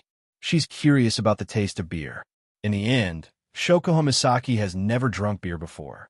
At this time, Ikaros, Astria, and Takitsubu Riku already started pouring beer. They weren't provoked by Wu Yin, they just drank because Wu Yin asked them to. In the end, they all drank it. Frenda's mouth twitched. She hugged Flanderchan, who also wanted to try the beer, and sighed. She reached for the bottle of beer. Chapter 391. Ahem, it's not that bad, but it's not that good either. Beer. It smells bad, but it's a little choking. It tastes like bitter tea. Bitter tea? Bitter tea is way more bitter than this. I'd rather drink alcohol than drink bitter tea. Ugh, Flan doesn't feel good. But kids can't drink it. My head feels a little dizzy. Ugh, I think so too. Wah. Estrella passed out. Estrella, wake up. Sis, Flan feels dizzy. I told you kids can't drink it. As time passed, the faces of the girls who picked up the beer bottles began to turn red. Although the alcohol content of the beer wasn't much, the girls here had never drunk alcohol before. Therefore, just ordinary beer was enough to make them dizzy. The more the girls drank, the more blank their minds became. They couldn't think of anything else. At first, they only took small sips.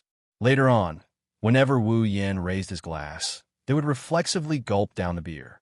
They didn't notice that when they drank a glass, the empty glass in their hands would be filled up with beer without them noticing.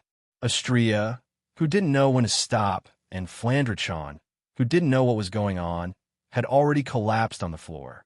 The other 9 girls were blushing, and their vision was blurry. They didn't even care about Estrella and Flanderchan, who passed out on the floor. They kept pouring beer into their mouths and started talking nonsense. This is a sign of drunkenness. Wu Yin, who has been drinking with the girls, is also feeling a little dizzy. However, Wu Yin didn't bother to deal with this feeling. He even allowed himself to stay in this state. Since he decided to have a good time, Wu Yin decided to indulge himself for once. The feeling of being drunk is a little uncomfortable, but for Wu Yin, this is a way to relax because he doesn't need to think about anything else. Perhaps the group of girls also had the same thought. Therefore, they subconsciously didn't use their own abilities to keep themselves awake. Of course, they would definitely regret it after this. The moon began to slowly climb into the sky, proving the extent of the night's progress. Empty beer bottles littered the ground.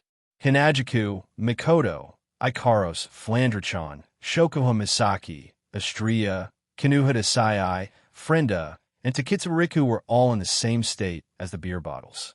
The girls were speechless at the sight of this. Wu Yin looked at the girls lying in front of him.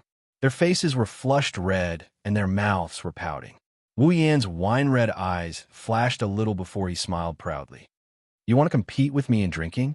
I might have lost to you 9 in the past, but now, I am a true ancestor. Even if I don't suppress the alcohol in my body, I won't lose to you girls, Wu Yin muttered while shaking his head. His gaze landed on Flanderchan, and he bitterly smiled. I didn't think even Flanderchan would get drunk. This is a huge sin. Wu Yin wobbled as he stood up. He may have knocked out the girls, but he drank quite a bit as well. He didn't try to suppress his drunkenness. He's a bit drunk as well. He's trying his best to maintain some semblance of sanity. He knows that he can't let Flanderchan sleep on the ground. Wu Yin got up and picked Flanderchan up. He staggered into a room and covered her with a blanket. Looking at Flanderchan's blushing face, he smiled. She still had a smile on her face. It was as if she was dreaming of something good. Good night, little cutie. Wu Yin kissed Flanderchan on the forehead before he walked out of the room and closed the door behind him. Well then, Wu Yan's red eyes landed on the girls on the floor. He put his hands on his hips and laughed. This is such a good opportunity. If I don't throw you girls into a bed, I'll be letting myself down. With a chuckle, Wu Yin finally started the busiest night of his life. He carried 8 girls into another room and tossed them into a bed. He then walked out of the room and picked up another girl. Again and again, he tossed all 8 girls into the room. This room is the biggest room Wu Yin has seen since he came to this villa. Moreover, the bed is also the biggest in this villa. It can fit the bodies of 8 girls. Wu Yin couldn't help but feel sorrowful. Could it be that the owner of this villa also had the idea of sleeping together under the same blanket? Looking at the beauties in front of him, Wu Yin didn't have the time to think. He snickered and pounced on one of the girls. Coincidentally, it's Estrella, whom Wu Yin hasn't gotten his hands on yet. Wu Yin flinched when he realized that his casual pounce landed on Estrella first. Then, He felt the softness of the body beneath him and the feeling of those large breasts pressing against his body. He took a deep breath and then, with a violent tug, he tore Astria's clothes apart. Due to the effects of alcohol, Wu Yin didn't hold back. He tore off her clothes again. In the blink of an eye, he was naked with Astria. Lowering his head, Wu Yin kissed Astria on the lips. At the same time, his hands slid across her smooth skin and he rubbed Astria's large breasts. Yu. Astria whimpered as she felt something entering her mouth. She subconsciously responded to Lin Sanjiu's words. The two kissed each other with their tongues intertwined. Both of them tried their best to squeeze and lick each other's bodies. Astria started following her body's instincts even though she was in a daze. Burying his face into Astria's chest, Wu Yin felt so blissful that he almost wanted to sing. The result of this action is a suffocating feeling as if all the air in his body has been sucked out of him. But compared to the fatally slippery feeling, the suffocating feeling is nothing. Finally, Wu Yin sucked in the crimson red he coveted. Astria moaned and straightened her body. Under Wu Yan's relentless assault, Astria moaned repeatedly. Her crimson eyes slowly opened. There was a misty look in them. Under the influence of alcohol and her body, Astria's brain that wasn't good at thinking to begin with lost its ability to think. She looked at Wu Yin, who buried his head in her chest, and she moaned in a daze while moaning softly. Master, the delicate master, ignited the fire in Wu Yan's heart. Wu Yin pulled Astria under him and straightened his back. Astria's cries of pain echoed throughout the room.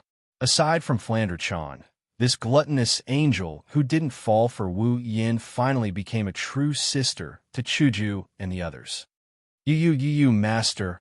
Astria hugged Wu Yin tightly as she kept moaning. Her crimson eyes turned misty as she followed Wu Yan's movements. Her body moved up and down as she moaned incessantly. Chapter 392. The silver moon quietly rotated, the frost quietly fell, the stars quietly emerged, and the curtain of night quietly flowed. Some drifting black clouds seemed to have reached some kind of consensus with the moon and the stars to mind their own business. You occupy your territory, and I occupy mine. There was no sign of the two sides converging at all. The waves surged onto the beach. As they rose and fell, the beach at the front was unusually wet. Compared to the dry sand at the back, there was an unusually clear difference in color. Some small animals were hiding in some corner, silently making their presence known and making their own noises, filling the night sky with lively chirping sounds inside a certain room in the mansion. The atmosphere was unbearably calm. Pain is unavoidable for a first-time experience.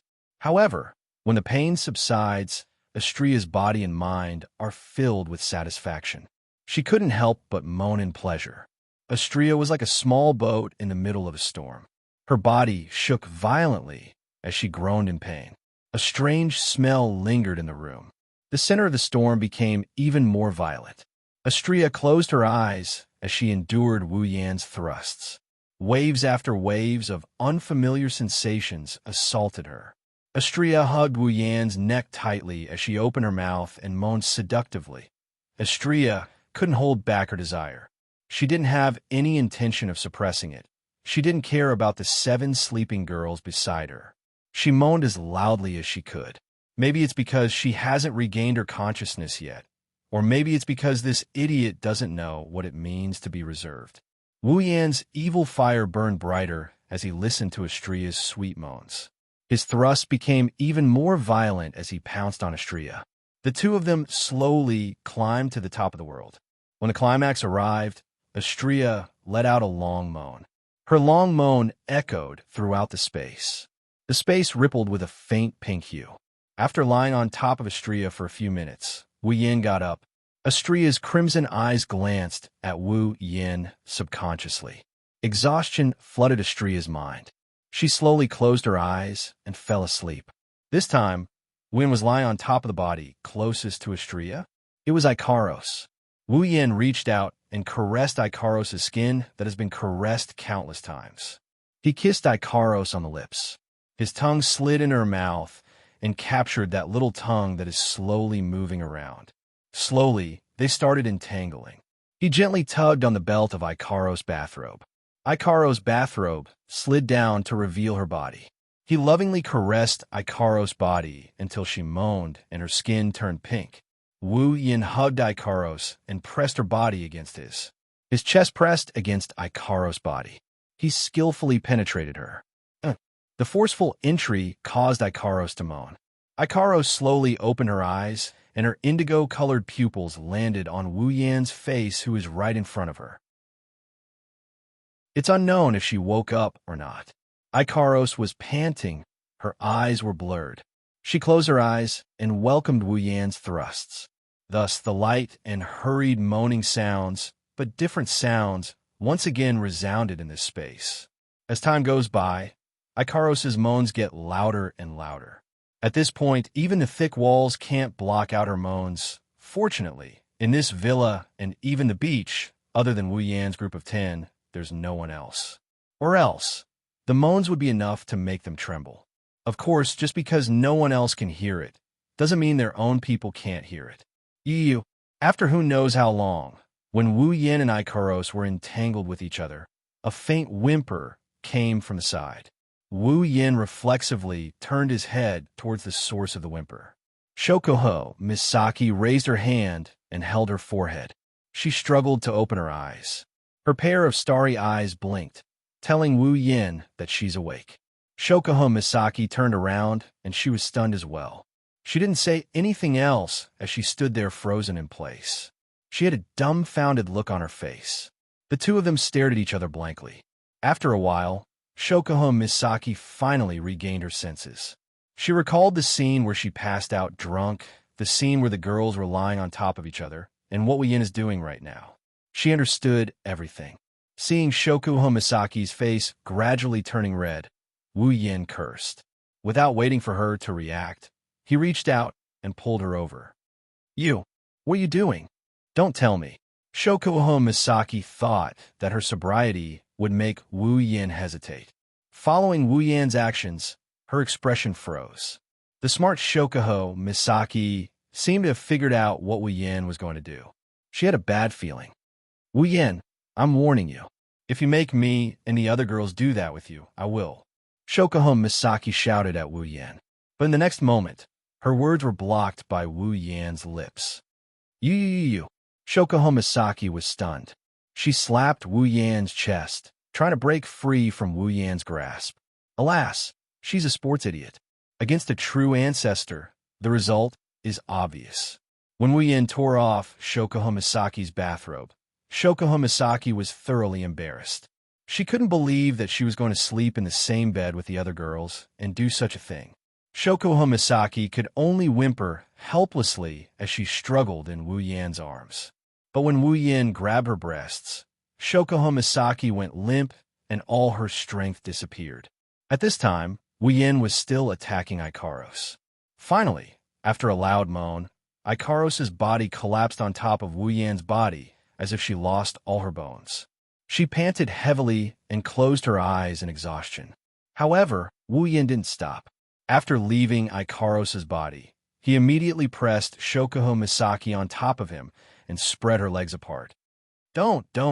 Shokuho Misaki's weakness is too obvious. If Wu Yin gets his hands on her, she would be a lamb waiting to be slaughtered. She wouldn't be able to resist at all. Not to mention, Wu Yin isn't just controlling her, he's also tormenting her with all his might. Shokuho Misaki kept begging for mercy. Shokuho Misaki only had sex with Wu Yanhuan once. Now that she's about to have sex with him again, she was even more flustered than the first time. With her pride, sharing a man with another woman is already an unthinkable thing for her. Now that she's going to have to serve the same man, she couldn't accept the fact that she's going to have to serve the same man with him. But in the next moment, Wu Yin entered her forcefully again. Shokuho Misaki could only moan in pain.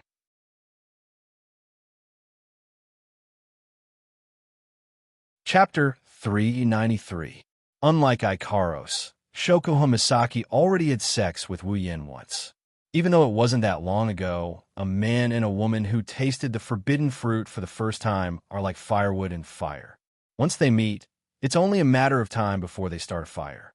Therefore, with Wu Yan's entrance, Shokuho Misaki once again experienced the familiar yet strange feeling she had back in the Tokawadai dorm. Her sensitive body made Shokuho Misaki completely lose her mind. Her heart was filled with pleasure. Even the shame of sharing a bed with another girl was dispelled. She was panting and gasping for air. Her wine-red eyes were filled with resentment.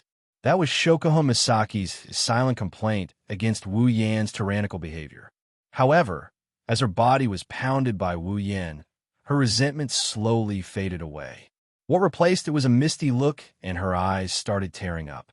Shokuho Misaki has always been a sports idiot. Among all the girls, she's probably the weakest. Even Flander-chan, with her powers sealed, is better than Shokuho Misaki. Shokuho Misaki quickly reached her peak. She took a deep breath and slowly calmed down. She slumped on the floor, unable to get up again. Shokuho Misaki can't stand up anymore. She took a deep breath and slowly calmed down. She collapsed on the floor, unable to get up again. Ugh. He's not sure if it's because Shokuho Misaki's voice was too loud or if it's because of his bad luck, but when Shokuho Misaki surrendered, another soft murmur came. Wu Yan's hand that was about to touch the other girl froze in place. Under Wu Yan's gaze, a pair of brown eyes slowly opened. Unlike Shokuho Misaki, Mikoto didn't regain her ability to think the moment she woke up. Maybe it's because Mikoto's alcohol tolerance isn't that good. When those brown eyes opened, there's a hint of drunkenness in them. Yin, not sure if Mikoto realized what's going on, but when she saw Wu Yin, she subconsciously called out and sat up on the bed. But Wu Yin didn't give her the chance. If Mikoto realizes what's going on, it won't be something that can be solved with just a few words. This violent and arrogant cis-canon. Ever since the first time he raped her together with Chuju, she refused to sleep with her best friend in front of Wu Yin. If she finds out that there are 8 girls in this bed, she's going to make a move. But that's not important. What's important is that there's an existence in this bed that Mikoto can't tolerate, Shokuho Misaki. If Mikoto finds out that she's about to receive the same treatment as Shokuho Misaki, and it's after Shokuho Misaki, she's going to go berserk. So without waiting for Mikoto to get up, Wu Yin pounced on her and pinned her under his body. He reached out his hands and grabbed her breasts and started rubbing them. At the same time, he lowered his head and pressed it against her breasts, silencing her scream. Ugh, ugh. Mikoto's tea-colored eyes widened as she looked at Wu Yin, who was so close to her. When her pair of bunnies fell into Wu Yan's hands, Mikoto's face instantly crumbled and turned into ripples. However, due to her prideful nature, Mikoto naturally couldn't accept Wu Yan's doting, so she quickly struggled to break free from him. Let me go. Let me go. Ah, ah, ah. Before she could finish, Wu Yin waved his hand, and Mikoto's clothes and a belt flew into the air and landed below the bed. Wu Yin went straight in, silencing Mikoto's words, leaving only a soft moan in her throat. All that's left is Wu Yan's thrusts, thrusts, and thrusts. Following Wu Yan's assault, Mikoto's body's desire grew stronger and stronger. In the end, Mikoto's resistance grew weaker and weaker. Gradually, her resistance turned into resistance, and resistance turned into desire. All the words that came out of her mouth were transmitted within the room by those 2 simple words. Then thrusts, thrusts, and thrusts. When her body's desire completely drowned her, her rationality collapsed. Her 2 hands uncontrollably climbed onto Wu Yan's back. She closed her eyes and began to accept Wu Yan's assault. From start to finish, Mikoto didn't notice that there were a lot of bodies scattered around her. Among them, there were her good sisters. There were also her enemies. One has to say, this is a miracle. Soon, Mikoto welcomed her climax in her own moans. Under Wu Yan's unbridled assault, Mikoto finished everything in one go. The feeling of floating in the clouds, along with the tipsiness from before and the drowsiness of the night, caused Mikoto to fall into a deep sleep. At this time, Wu Yan's hand was already touching Chuju. This time, the the accident didn't happen. Hinajiku was still drunk. Wu Yin gently lifted her up from her bed. Her bathrobe flew away without her knowing anything. Her body was also ravaged by a certain asterisk shoal without her knowing anything. She was also ravaged by a certain asterisk shoal. In her sleep, Chuju felt like she was in a hot spring. The water in the hot spring was very comfortable. It warmed her body. Moreover, it kept caressing her body. The warm water flowed into her body. The comfortable feeling made Chuju moan softly. There seemed to be waves in the hot spring. Her body could only go with the flow up and down. However, the warm feeling was still there. After a long time, Chuju felt that the waves in the hot spring were getting stronger and stronger. The warm feeling in her body became clearer and clearer.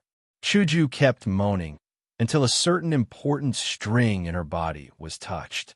Chuju let out a long moan and sank to the bottom of the hot spring. Placing the sleeping Hinajika back into his chest, Wu Yin reached out with his perverted hands and caressed Takitsubu Riku's voluptuous body. She seemed to have sensed something as she frowned, and her eyelids fluttered open. Confusion flashed through her eyes. Fragments of memories came back to her. Takitsubu Riku regained her vision. She was shocked when she regained her vision. This was to be expected. When you see a few girls with red skin and panting breasts beside you, you would also react the same way. A scream rushed up to Takitsubu Riku's throat. However, before she could say anything, a hand blocked her mouth. Wu Yin covered her mouth with his hand and made a gesture. Takitsubu Riku knew what was going on when she saw this. Her pretty face turned red and she lowered her head, not daring to look at Wu Yin. Chuckling, Wu Yin picked up Takitsubu Riku and placed her on top of his body. He said in a gentle voice, "Little Riku, be a good girl, okay?" Takitsubu Riku's face turned red. Before she could react, her bathrobe flew down and overlapped with the bathrobes of the girls in front of her. She could no longer tell which bathrobe belonged to who. At the same time, Takitsubu Riku's delicate body was lifted up by Wu Yin. Takitsubu Riku's heart raced. She couldn't help but cover her breasts with her hands. She knew what was going to happen next. Hence, she could only close her eyes. Under Wu Yan's pressure, she raised her head. After a crisp sound, Takitsubu Riku landed on Wu Yan's body with a flushed face. Her breasts were held by Wu Yin and tossed up and down. Takitsubu Riku moaned with him. Very quickly, Kinuhita Asai and Frenda were also dragged into the battle by Wu Yin. With a simple wave of his hand, 2 more bathrobes appeared on the ground. 2 more moans could be heard as well. Chapter 394. The sun slowly rose from the horizon. The night was chased away by the sudden appearance of the sun. The dark clouds on the horizon were suffused with specks of gold. The sky regained its luster. White clouds floated in from afar. Blue dotted the sky and the sea. Between the horizon and the sea, 2 different worlds on the same plane were dyed with the same shade of blue. When the sun shone on a villa by the beach, the peaceful scene in one of the rooms seemed to have been broken. The people who were asleep woke up. Wu Yin opened his eyes. The glaring sun shone on his eyelids.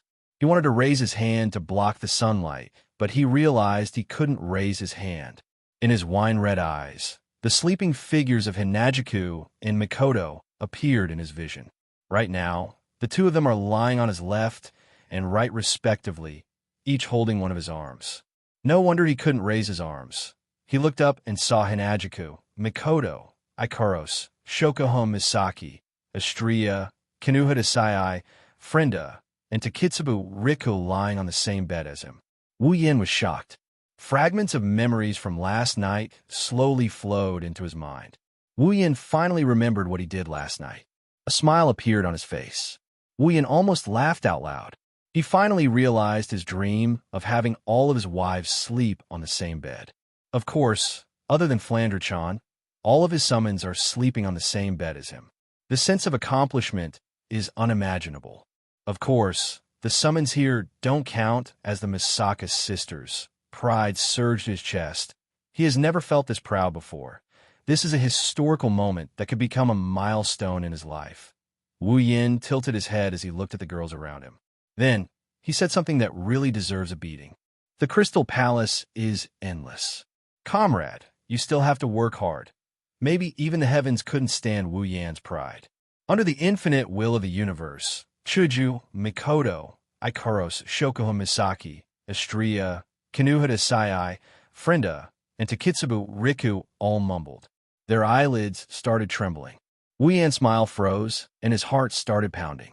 Seeing that the girls are about to wake up, Wu Yan's warning bells started ringing, and he started screaming in his mind. After all, the so-called milestone in history was nothing more than him using alcohol in exchange for it. If he reminds the girls of what happened last night, Wu Yin would lose a layer of skin even if he doesn't die. Ikaros, Estrella, and Takitsubu Riku should be fine.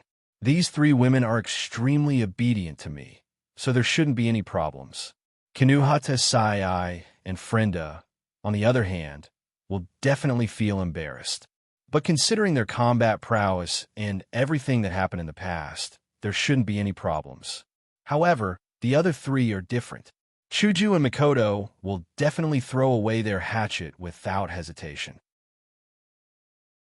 As for Shokuho Misaki, even though she won't throw away her hatchet, she will definitely find a way to get him a hatchet and willingly throw herself at it. The danger level was simply S-class. Wu Yin chose to run away without hesitation. But the moment he moved, Wu Yin froze, because his hands are being held by Chuju and Mikoto. No! While Wu Yin screamed in despair, the 8 girls shuddered and their eyelids fluttered open. Their eyelids fluttered open as well. 8 pairs of eyes scanned the room and looked at each other. After seeing each other's miserable state, the memory of last night finally returned to their minds.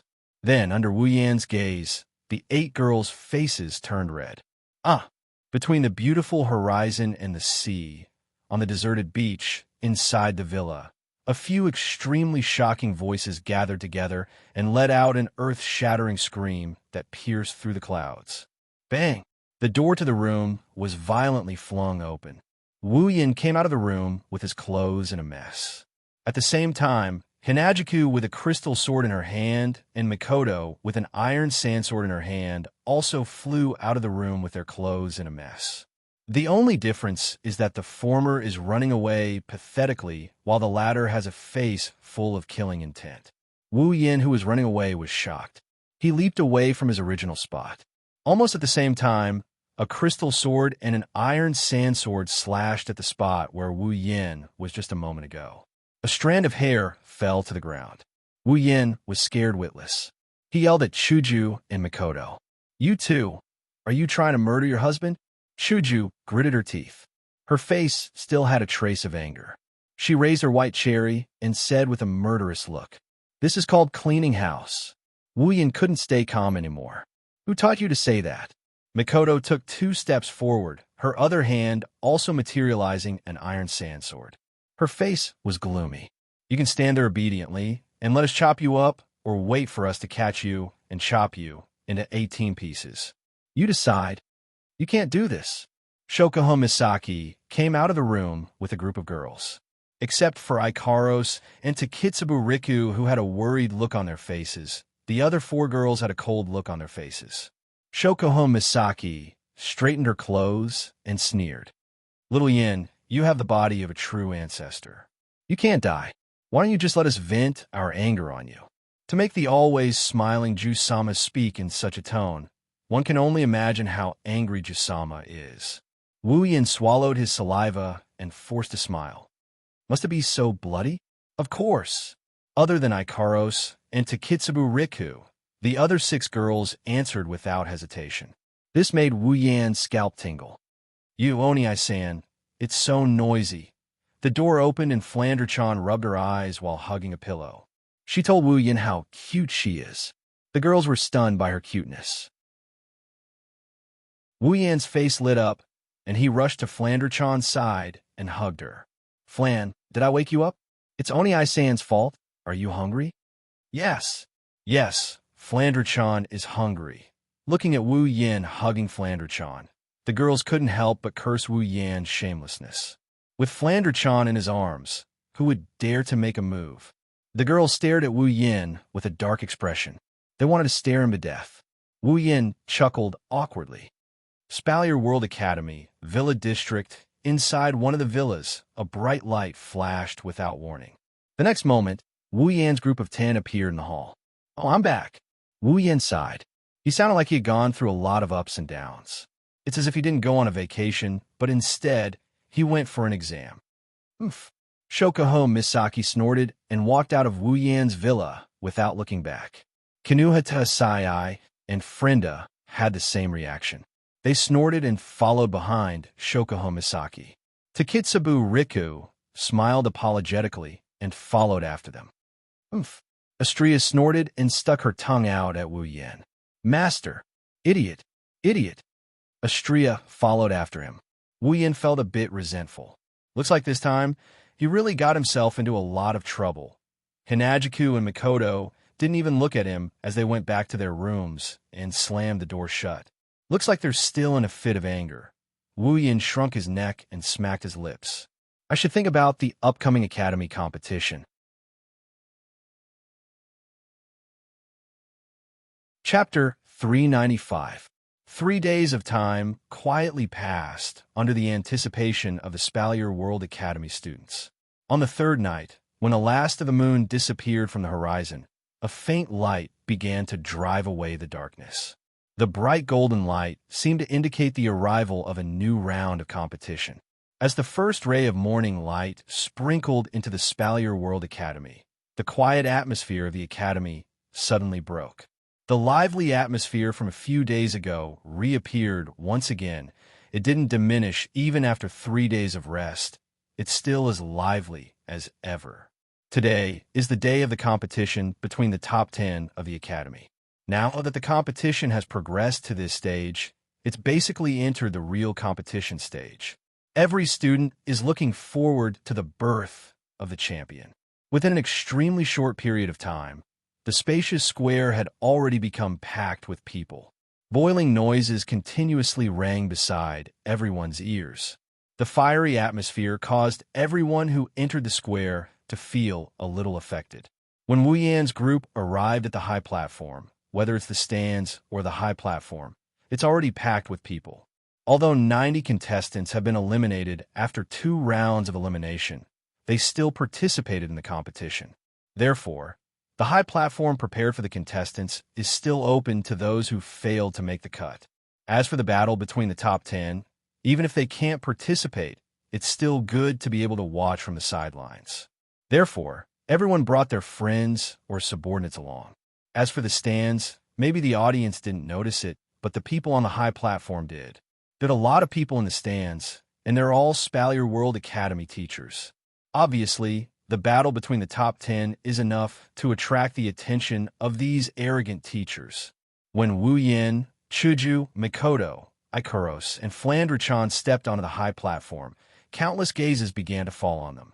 Wu Yin, Chuju, and Mikoto are undoubtedly the 3 dark horses of the academy competition. In less than a month since they entered the academy, they're already in the top 10. This kind of strength is enough to make the ordinary students feel shocked. Therefore, they attracted everyone's attention as soon as they stepped onto the stage. Wu Yan's group is already used to this kind of attention. Compared to Shokuho Misaki, who got a lot of support as soon as she stepped onto the stage, this kind of attention is nothing. Ignoring the surrounding gazes, Wu Yan's group came to the spot where they stayed a few days ago and calmly looked around the place while chatting with each other. Not long after they arrived, 2 beautiful figures appeared at the entrance of the high platform. One black, one silver, 2 dazzling hair colors. They're walking towards Wu Yan's direction. Lulu ran over, and she picked up Flandre-chan in a practiced manner. She rubbed her face against Flandre-chan before giggling at Wu Yan. She's a very lively girl. Wu Yan glanced at Lulu's smiling face. Wu Yan felt helpless towards this crazy Lulu, but at the same time, he liked her from the bottom of his heart. Although Lulu always does things that make people tired, he has to admit that this Lulu is really cute. But right after that, Wu Yan was shocked. From what Wu Yan can sense, Lulu's aura is faintly emitting a powerful aura. although it's not at the level that Wu Yin needs to pay attention to. But compared to a few days ago, it's completely different. Plum Lulu, lowly, level 50, tier 6. Wu Yin looked at Lulu in shock. The information from the system was enough to shock Wu Yin. After all, 3 days ago, Lulu was only around level 40, and a month ago, she was only level 44. And in just 3 days, Lulu has already reached tier 6? You found out. Seeing Wu Yan's shocked expression, Lulu proudly raised her head. The shock on Wu Yan's face faded, and he rolled his eyes. Lulu, how did you reach tier 6? Chuju and Makoto also saw Lulu's level and asked curiously. With this kind of strength, even if it's not enough for them to pay attention to, it's still very eye-catching. Hearing Chuju and Makoto's question, Lulu pouted and said with a little dissatisfaction, "It's all because of Grandpa. He said that it's about time for my strength to increase, but he forced me to drink some very strange colored potions. He's so annoying. Those potions are disgusting." Hearing this, Wu Yin and the others were speechless. This little girl really doesn't know how lucky she is. Potions that can increase one's strength. Who knows how many people can't even get their hands on them, even if they spend a lot of money. Now that the potion is delivered to her door, she's complaining that it's disgusting? If those who dream of getting their hands on a bottle of this potion heard this, they'll definitely vomit blood and die. They should really drag her out and shoot her for 10 minutes. Even Fei Fei couldn't stand it anymore and knocked on Lulu's head, causing Lulu to tear up. The old patriarch did this for your own good. It's fine if you're not grateful, but you're complaining. Lulu cried out a few times, feeling wronged. But it's really disgusting. The group of people helplessly rolled their eyes and no longer paid attention to this guy who was complaining about how happy he was. The group of people gathered together and began to chat, causing Lulu to yell out. Suddenly, the crowd started to stir. The group turned around and saw Shokuho Misaki and the others at the entrance of the stage.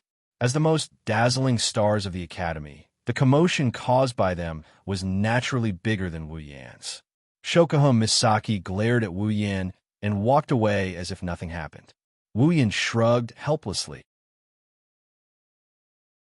It seems like she's still holding a grudge against him for sharing the same bed as her. After Shokuho Misaki entered, Sylph, Kaya, and Jaffer also entered the stage. The three of them exchanged glances with each other and quietly walked to one side. They began to focus their minds and calm their breathing. It seemed that even they had no choice but to take the competition for the top 10 seriously. With the flow of time, the number of people in the square also increased. The noise also increased and mixed together. When a couple of rushing air sounds appeared in the sky above the square, the noise that permeated the square finally slowly died down. Numerous gazes were thrown towards the special seats on the tall platform. Over there, the upper echelons of the academy, led by the Thunder King, also took their seats. Under everyone's gaze, Lei Wang slowly stood up and announced, "The third round of the academy tournament begins now." After 2 rounds of elimination, the top 10 contestants have finally been decided. According to the rules of the competition, the pairings for the battles will still be decided by random selection. As soon as he finished speaking, the Thunder Emperor placed a crystal ball in front of him and slowly raised it. At the same time, a projection was projected from the crystal ball. On it was the list of the top 10. The last 10 contestants will be randomly paired into 5 matches. The victors will be paired into 2 matches like the second round. The final contestant standing on the stage will be the champion of the tournament. Hearing the Thunder Emperor's words, the atmosphere in the arena immediately became a lot tenser.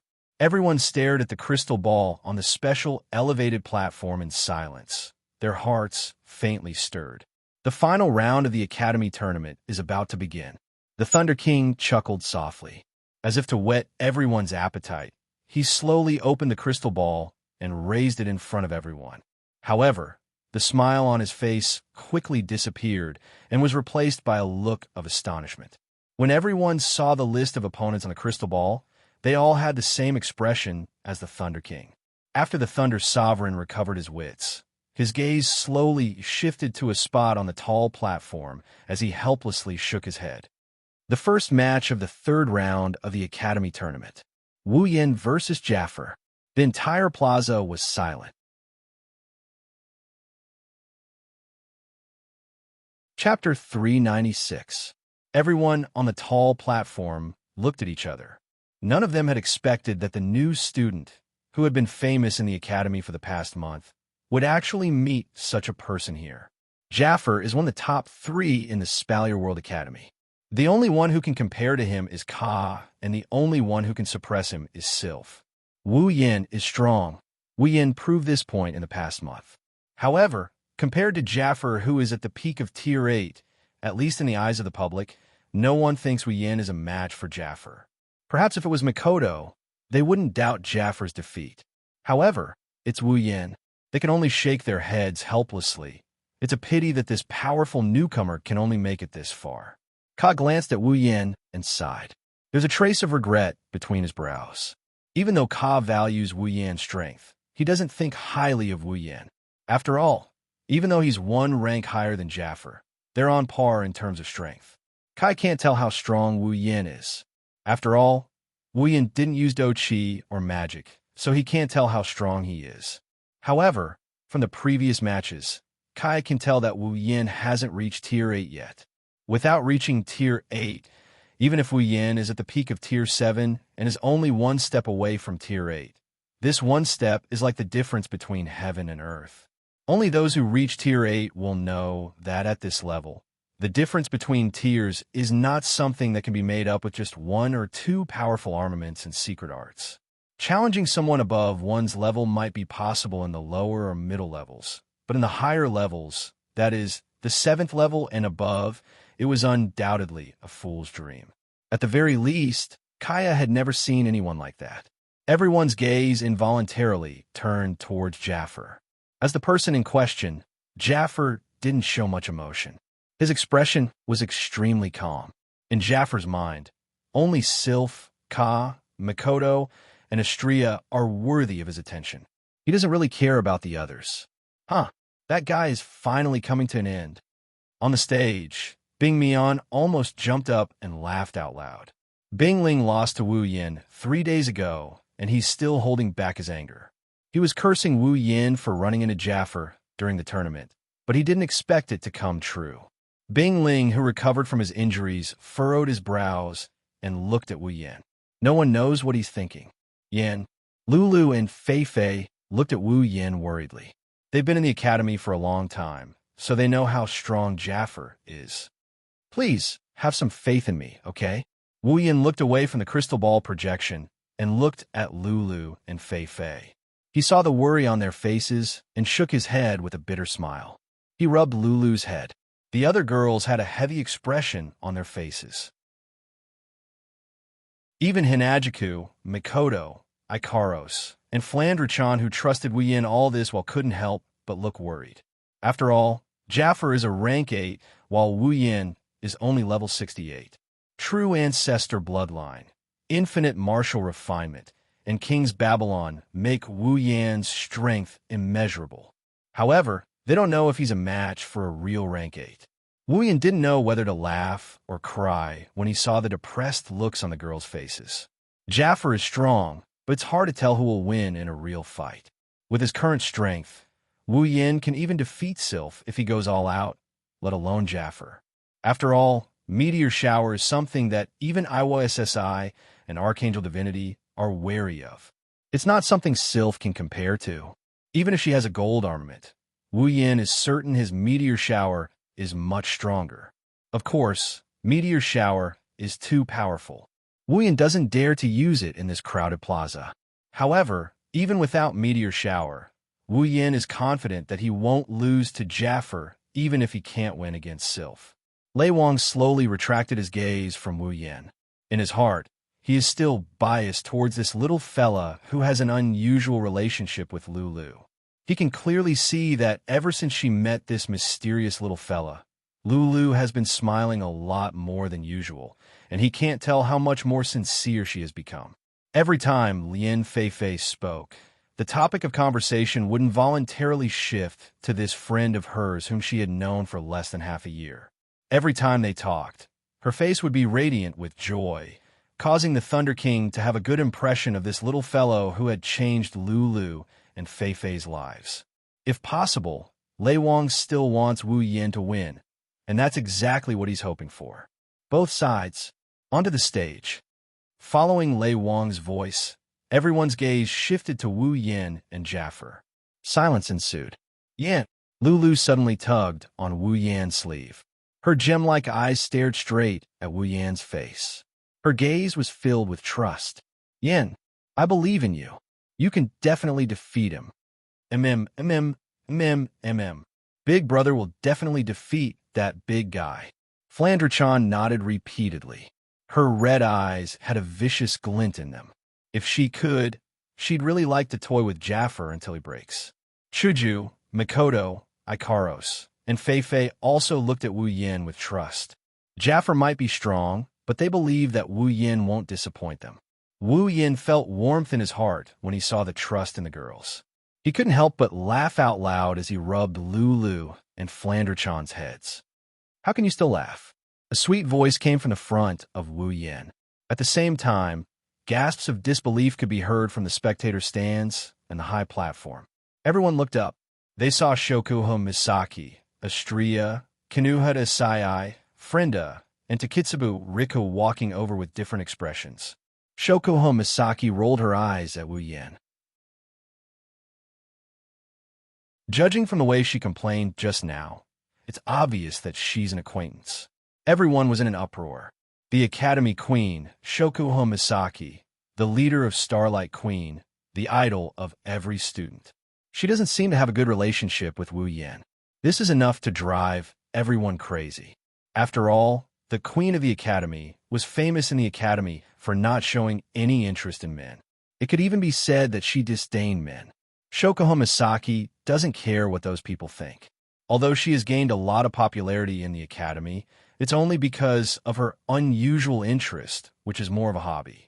If Wu Yin wanted her to disband Starlight Queen and announce a relationship with him in the Academy, Shokuho Misaki might grumble, but she wouldn't object to it. For Shokuho Misaki, this man who walked into her heart is more important than anything else. Shokuho Misaki's resentment towards Wu Yin for forcing her to sleep with the other girls has mostly dissipated. She looked at Wu Yin seriously and asked calmly, "How confident are you?" Wu Yin smiled and looked at Jaffer.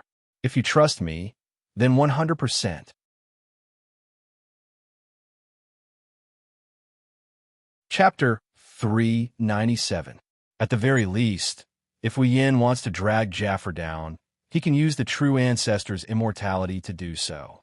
However, by that time, he would be sent to the research lab to be dissected. Under the watchful eyes of the crowd, Jaffer was the first to make a move. He slowly stood up from the ground and strode to the railing of the high platform under the admiring gazes of the Beast Tide members. He then leaped off the railing in a flash. Jaffer stomped his feet on the stage, and he looked at Wu Yan's direction with a calm expression. In the Academy tournament, his most important opponent is Sylph. He didn't care much about the other participants.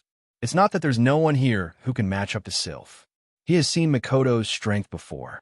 However, he has been competing with Sylph for quite some time now. It's only natural that he would value this opponent whom he wanted to surpass the most. Kaya is not to be underestimated either. However, Jaffer values Sylph more. After all, Sylph is the strongest in the Academy. Of course, after this competition, no one knows the outcome. After Jaffer left the stage, everyone turned their attention to Wu Yin. They want to know if this newcomer can keep up his winning streak against a peak expert like Jaffer. Under the watchful eyes of the crowd, Wu Yan's expression didn't change. He wasn't afraid of Jaffer. He stood up and walked towards the edge of the stage. "Oni-chan, Yin, do your best." Flandre-chan and Lulu's soft cheers came from behind. Wu Yin didn't turn around. He waved his hand and appeared on the stage in the blink of an eye.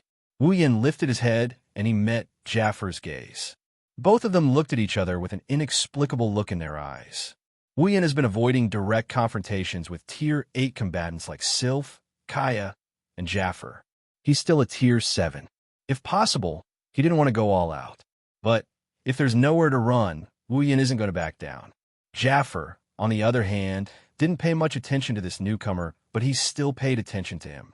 After all, among his companions, Mikoto managed to tie with Sylph, whom he dreamed of defeating, and Ikaros managed to easily nullify the power of Mikoto and Sylph's clash. On top of that, Shoko Misaki, who created Starlight Queen, seems to have a close relationship with Wu Yin. They seem to have known each other for a long time. Plus, they're both newcomers. Jaffer couldn't help but pay more attention to this newcomer. Jaffer, who hasn't spoken a single word since the start of the academy exam, finally opened his mouth to speak. "I hope you won't disappoint me." Jaffer suddenly spoke. His voice was rather low, and just like his enormous aura, it carried a fierce, domineering, and ferocious aura. Wu Yin flinched and he laughed. He waved his hand, and a small crimson dimension vortex appeared behind him. Nietono no Shana slowly floated out of it. Wu Yin grasped the sword in his hand, and he pointed the tip of the sword at the ground. A strong gust of wind howled as he swung the sword. "Give it your all." Jaffer glanced at Nietono no Shana in Wu Yin's hand. His eyes flashed with surprise. A few days ago, when Wu Yin fought Bing Ling, Jaffer knew that this seemingly ordinary sword has the ability to control fire. Now that he's facing it personally, Jaffer felt that this newcomer might actually have something special about him. Jaffer didn't take out his armament like Wu Yin did. Instead, he slowly extended his bear-like palms and curled them into a strange claw shape. "Don't say I'm underestimating you. My armament will only be used against those who are qualified." Jaffer waved his claw in front of him, and an invisible gust of wind shot down. It left behind 5 tiny finger holes on the ground. Jaffer faintly said, "If you want me to use my armament, you will have to prove that you are qualified." Xiaoyan smiled, but he didn't reply. For someone as strong and arrogant as Jaffer, he won't look you in the eye unless you display strength that is worthy of his attention. Perhaps if Mikoto, Ikaros, Astria, and the others weren't on his side, and his performance in the previous matches wasn't that bad, Jaffer might not even be bothered to speak to him. The conversation between the two in the arena was naturally transmitted to the incomparably quiet stadium. Mikoto, Chuju, and the others felt that Jaffer was being too arrogant. However, the audience didn't feel that Jaffer was being arrogant. After all, a person with strength had the qualification to be arrogant. On the other hand, if a person without strength was arrogant, it was likely that the audience would spit at them. Some soft voices sounded from all over the viewing gallery. They were all guessing the situation of the battle. Seeing this, the Lei Wang waved his hand slightly. The voices in the stadium immediately became much softer. The Lei Wang smiled as he watched the two facing off in the arena. Some anticipation involuntarily rose in his heart. There was no doubt that Jaffer had a great chance of winning. There was not much suspense in a battle between a rank 8 and a rank 7. However, Wu Yin was an extremely mysterious person. Even those old fellows were alarmed by his background. Additionally, there was not the slightest fear in Wu Yan's eyes or face since the beginning. This caused the Lei Wang to believe that Wu Yin would definitely give him a big surprise. "Little fellow, don't disappoint me." The Lei Wang looked around him after saying this. He raised his hand, and a faint voice finally sounded in the air above the stadium in front of a countless number of people. The third round of the Academy trial. The first match. Begin. In the arena, an extremely ferocious aura suddenly erupted from Sa-Fa's body after the Thunder King's words sounded. This aura was so powerful that even the spectators, who were seated far away from the arena, found it difficult to breathe. As a wave of blood-colored dough chi surged out of Sa-Fa's body, his large hand claws seemed to have once again swelled a little. His knuckles were slightly bent, and a clear firecracker-like sound was emitted. At the same time, there was a ripple in the air, and a partially visible beast figure appeared behind Jaffer. Wu Yin tightened his grip on the Ni Dianjin in his hand. A red lotus-like flame instantly surged out. The abruptly rising temperature caused Jaffer's aura to become a little sluggish. Compared to Jaffer, that much skinnier figure did not have even the slightest trace of Do Chi. However, a majestic aura spread from his body. His aura and Jaffar's aura vaguely formed a situation where they were evenly split. Wu Yin exhaled a long breath. His arms suddenly shook, and the Ni Dianjin in his hand emitted a strange clang-clang sound. The sword was swung diagonally across the ground. A red lotus flame lingered over it. A hot wind grilled the ground until traces of hot air were formed. The wine-red color in his wine-red eyes slowly faded. Replacing it was a golden color that was filled with a pressure. He slowly lifted his eyes and looked at Sa Fa, who was covered in Do Chi. Suddenly, the sound of thunder resounded in the arena. Soon after, a faint roar of thunder was emitted. A blurry black figure dragging a flaming armament shot forward in an imposing manner toward the unmoving Sa Fa in front of a countless number of gazes. At this point in the Academy trial, this was the first time that Wu Yin had launched an attack in front of others. The distance of dozens of meters was covered in the blink of an eye. The two of them instantly approached each other in the arena. Their eyes met, and the pressuring atmosphere finally erupted at this moment.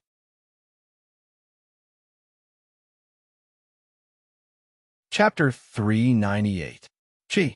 Ni Dianzana cut through the air like a red ray of light. It was accompanied by a hot air that caused the air to fluctuate as it ruthlessly slashed at the immovable Sa Fa.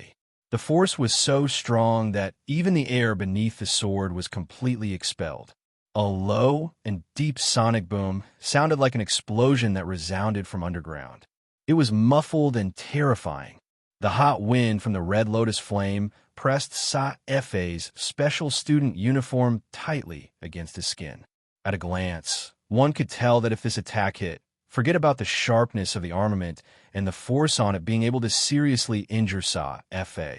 Just the flames on it would be able to turn Sa Fa into ashes. However, Sa Fa's expression did not change because of the incoming attack from Ni Dianshana. He indifferently watched Ni Dianshana approach him. Sa Fa finally moved when the sword was about to reach Sa Fa's head. He casually took a step to the left, and the sword fell with a loud bang, narrowly brushing past Sa Fa's shoulder. Sa Fa's claw suddenly curled slightly the moment Ni Dianshana missed. Soon after, he casually swatted in a certain direction. The claw that seemed to be casually swatting the sword accurately hit the body of the Nin Temple Shana at the same time the sword fell. A powerful force surged out, ignoring the flames on the sword and pushing the Nin Temple Shana a little distance away. Wu Yan's movements inevitably paused for a moment when Ni Dianshana's attack was interrupted. Sa Fa took advantage of this pause and curled his hand into a beast claw with his palm facing the ground. It was accompanied by a cold and sharp wind as it grabbed at Wu Yan's chest. Wu Yan's golden eyes rotated. He extended his left hand at lightning speed and clenched it into a fist. The endless martial refining technique was unleashed to its limit at this moment. The force within his body swiftly gathered on his fist. Soon after, he viciously swung it out and collided with the incoming claw. Bang! A fist and a claw fiercely collided. A low muffled sound rang out from the point of contact between the fist and the claw. A ferocious force surged out and finally spread out in all directions. Wu Yan's body trembled slightly. He withdrew his long sword and fist and hurriedly retreated. Every step he took left a light footprint on the extremely hard ground. After leaving several footprints, Wu Yan's feet regained their lightness and landed in front of Sa Fa. After completely dispelling the force from his hand, Wu Yan raised his head and looked at Sa Fa, who had only taken one step back. A hint of seriousness appeared in his golden eyes. In a head-on collision, Sa Fa's strength had almost completely suppressed him. This was the first time Wu Yan had been suppressed by someone ever since he exchanged for the endless martial refining technique. Coupled with the powerful body of a true ancestor, he had gained unparalleled strength. Wu Yan took a deep breath of air that was slightly hot due to the flames of the Ni Dianshana. He stared intently at Sa Fa and tightened his grip on the Ni Dianshana. A moment later, he suddenly leaned forward and stomped his foot. Suddenly, the Dianshana left Wu Yan's hand and shot towards Sa-Fa like a red bolt of lightning, accompanied by an extremely sharp sound of rushing wind and a pressuring hot wind. Surprise flashed in Safar's eyes when he saw Wu Yan's sudden attack. However, his expression didn't change much. His palms curled into the shape of a claw. Instead of retreating, he moved forward. His claw was wrapped in a faint red dough chi. He extended his claw downward, and a section of a sword wrapped in flames appeared between his claw. Sa-Fa's claw seemed to be protected by the pale red dough chi. He tightened his grip, and the lightning like Dianshana suddenly paused in midair. Bang! An extremely hot flame suddenly erupted from the Dianshana after Sa-Fa's claw clamped onto it. Sa-Fa was forced to take a couple of steps back by this flame force. His 5 fingers were curled into a strange arc coincidentally. Each of his fingers came into contact with the blade of the Dianshana. The frightening heat contained in the blade caused Sa-Fa's expression to change. Surprise had just risen in his heart when another shock quickly followed. This was because the flame on Dianshana seemed to have come alive after Sa-Fa grabbed it. It spread toward his hand. Sa-Fa immediately felt the dough chi wrapped around his hand drop rapidly as the hot flame climbed up his arm. His claw abruptly released the Dianshana, but it still slid down powerlessly and landed on the ground. Swoosh! The moment the Dianshana slid down, a faint sound of something tearing through the air rang out. Jaffer frowned and instantly looked up, only to see a blurry black figure appear before him at an extremely fast speed like a ghost. Wu Yan took advantage of the moment Sa-Fa was distracted by the red lotus flame on Dianshana to arrive in a flash. His 5 fingers clenched tightly as the electric current in his body exploded. It wildly circulated on the surface of his body and surged toward his tightly clenched fist. His fist was instantly wrapped in lightning. Lightning light fist. A low cry suddenly sounded. Wu Yan's lightning-covered fist viciously smashed toward Sa-Fa. The lightning around the fist grew several times stronger as the continuous low explosion sounded in everyone's ears like firecrackers. The ferocious lightning light fist caused Sa-Fa to narrow his eyes. He could sense that Wu Yan's ferocious attack was the powerful close-range attack that defeated Bingling in one move. Sa-Fa relied on his super-strong dough chi cultivation to sense that the lightning light fist hadn't arrived yet. Even if he were to be hit by this punch, he wouldn't be in any good shape. However, the prerequisite is that you can hit me. You want to use this move to defeat me? You're still lacking. A smile surfaced on Fa's face. His hand claws once again curled as pale red dough chi twined around his fingertips. The dough chi shrank slightly, and a dense, cold glint appeared on Fa's claws. I'd like to see if your battle skill can contend against my beast battle skill. The smile on Sa-Fa's face was instantly withdrawn with his claw facing the ground. He extended his arm, and his claw shot forward. An invisible wind formed a vaguely visible dough chi glow in front of the claw. Its momentum was extremely shocking. It was not the least bit inferior to Wu Yan's lightning light fist. The moment Sa-Fa extended his claw, the beast figure that had been floating behind Sa-Fa also extended its hand. It merged with Sa-Fa's claw, and a beast claw covered in dough chi appeared on top of it. Blood-hunting Beast King Claw. The most direct physical fight that was about to occur in the arena caused waves of exclamations to sound from the viewing gallery. This kind of close physical fight was undoubtedly the most bloody and violent. The men did not have the slightest objection to this. Some of the students, whose faces had turned red, had even stood up from their seats.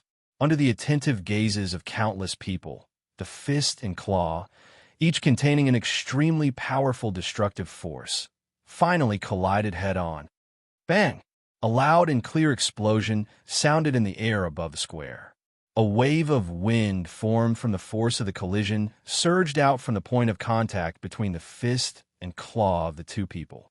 Wherever the wind wave passed, the ground repeatedly emitted a cracking sound, as if it was unable to bear the heavy burden. Numerous cracks swiftly spread out from under the two people's bodies like a spiderweb. The wind wave blew into the viewing gallery, causing the faces of all the students to hurt. The sound of saliva being swallowed was immediately emitted from the viewing gallery. Everyone's faces had already turned a little pale. If they were the ones in the arena, they would definitely be seriously injured and sent flying. The fist and claw appeared to be entangled with each other. Air waves continued to wildly emit from the hands and feet of the two. The extremely sturdy ground swiftly cracked and turned into extremely tiny fragments. They were directly turned into dust by this air wave. How terrifying!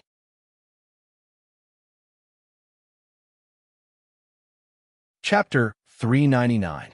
The collision between the lightning light fist and the blood-hunting beast king claw was like two clumps of energy attracting each other. They wanted to invade each other's territory, but at the same time, they wanted to devour each other. However, at this moment, the two seemed to have reached a delicate balance. Jaffer's heart sank as he stared at the expressionless Wu Yan. From an outsider's point of view, the lightning fist and the blood-hunting beast king's claw are locked in a stalemate. However, Jaffer knows that when his battle chi invades Wu Yan's lightning fist territory, an incomparably violent energy is slowly dispersing his battle chi. In other words, his blood-hunting beast king's claw is crumbling. At some point, Wu Yan grinned and he yelled. The lightning around his body surged and the sound of thunder boomed. The lightning bolts that surged in power were quickly replenished by Wu Yan's lightning fist. The lightning fist shone even brighter than before. Bang! Jaffer's blood-hunting beast king claw crumbled in an instant as the lightning light fist shone brightly. Jaffer let out a muffled groan as his legs trembled violently, and he was knocked back 10 meters away. Whoosh! The audience stood up in disbelief. They couldn't believe their eyes when they saw Jaffer being pushed back by Wu Yan. Jaffer was pushed back by Wu Yan. Kaya glanced at Jaffer in shock. If Kaya didn't know Jaffer's personality, he would have thought Jaffer was going easy on Wu Yan. After all, Jaffer is a rank 8 while Wu Yan is still a rank 7. Challenging someone of a higher cultivation level than him. Could it be that he could really do it? Sylph looked at Wu Yan, who's surrounded by lightning bolts. Her eyes were calm, but no one knew what she was thinking. Good. Unlike the others, Chuju, Mikoto, Flandra-chan, Lulu, and Mikoto are overjoyed. No matter what happens next, at least for now, Wu Yan has the upper hand. Even the Thunder King, who was seated on the special platform, couldn't help but smile. However, after a while, his smile disappeared. He knew that the real battle was about to begin. Jaffer looked at the calm Wu Yan. After a long time, a deep voice came from his mouth and echoed throughout the arena. You are qualified to make me use my armament. The spectators were stunned again. Jaffer's words are an acknowledgement of Wu Yan's strength. For a moment, the entire place was silent. Everyone's gazes paused on the two people who were facing each other in the arena. Traces of fanaticism gradually flowed out from their eyes. The previous battle was exciting enough. Now that Jaffer is going to use his full strength, won't the upcoming battle be even more exciting? How can the spectators not be excited? Wu Yan's heart tightened. Jaffer is finally going to use his armament. The upcoming battle is going to be even more intense than before. Wu Yan might look like he easily forced Jaffer back, but Wu Yan knows that it wasn't easy at all. Infinite martial refinement, true ancestor bloodline, and lightning user LVL5. He used all of these abilities to their fullest in an instant. Even so, he only managed to force Jaffer back without injuring him. One can only imagine how big the gap between Tier 8 and Tier 7 is. Without those abilities, Wu Yan would have lost miserably. He wouldn't have been able to force Jaffer back.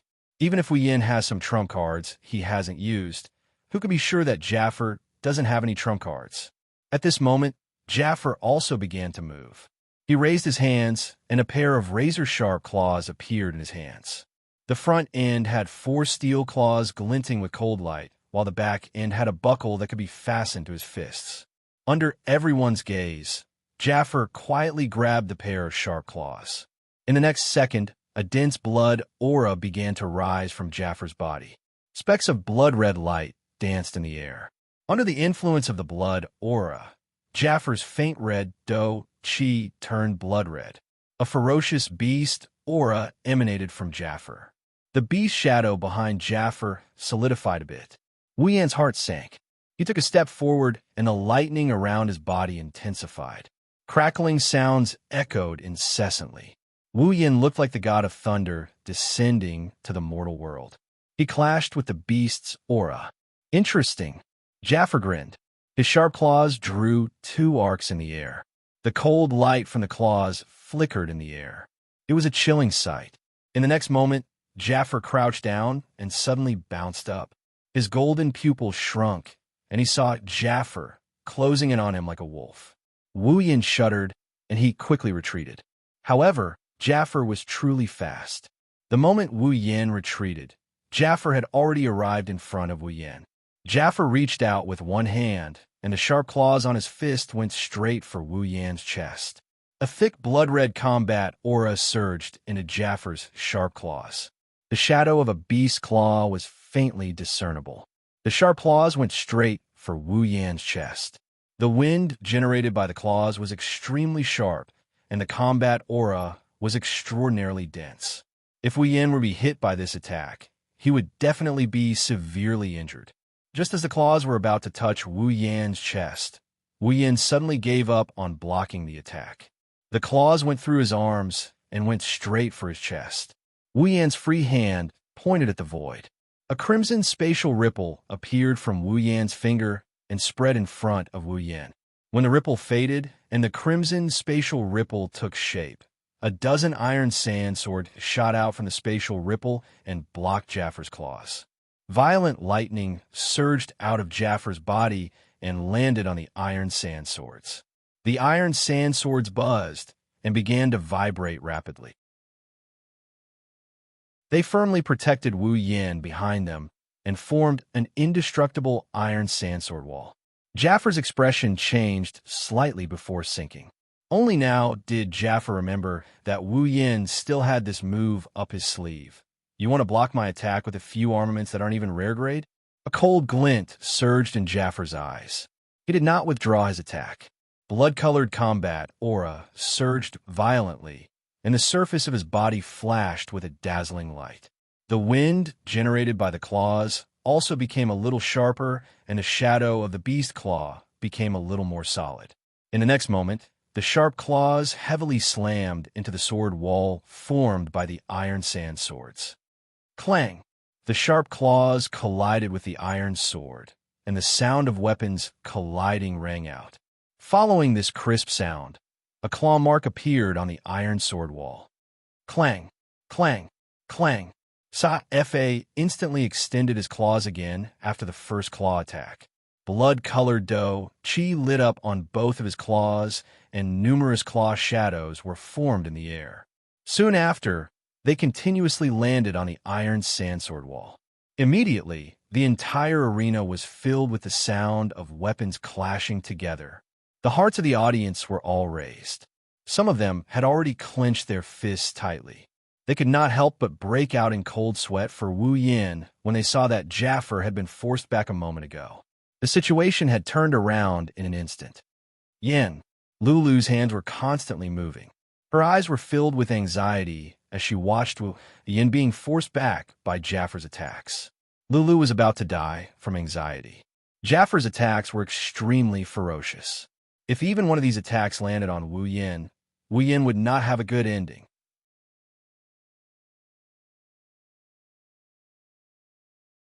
Chapter 400.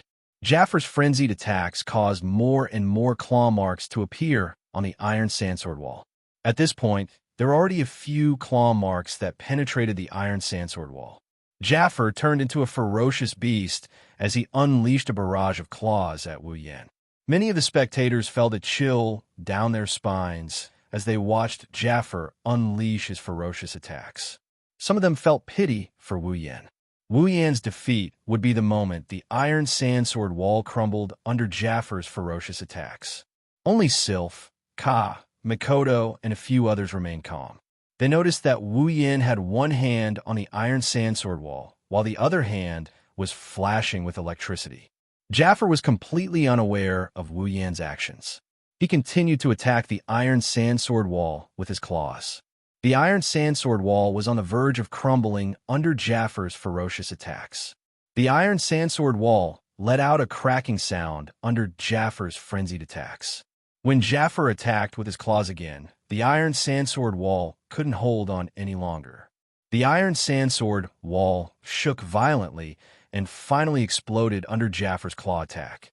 With the iron sandsword wall's disappearance, Wu Yan, who was hiding behind the iron sandsword wall, appeared in front of Jaffar once again. The iron sandsword wall's collapse should have been a good thing, but Jaffar didn't look happy at all. Instead, his expression changed, and he stopped attacking with his claws. That's because Wu Yan's golden eyes flashed with a hint of a sneer when he saw his iron sandsword wall shattering. His other hand was extended towards Jaffar with a token in it. Jaffar's body tensed up as he stared at the hand holding the token. A bolt of lightning flashed in his eyes, and Jaffar felt goosebumps all over his body. A strong sense of danger surged in his heart, and his pupils shrank to the size of a needle. Under numerous astonished gazes, Jaffar actually stomped his foot on the ground like a madman, smashing the ground beneath his feet into pieces, and then he shot backwards rapidly. However, Wu Yan's hand glowed brightly, and a bluish-white electric current flowed towards the token in his hand. Then, an orange beam shot out from Wu Yan's hand. The audience cried out in surprise when they saw the orange beam. Even Sylph, who was on the high platform, had a serious expression on her face. That's because that's the same attack Mikoto used during their battle in the arena tower. The orange light beam flashed out at an unimaginable speed.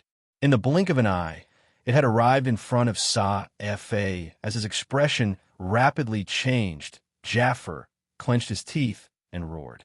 He mobilized all of his combat chi and channeled it into his sharp claws. His claws glowed with a bloody light. Jaffar raised his hand and attacked the orange beam together with the beast behind him.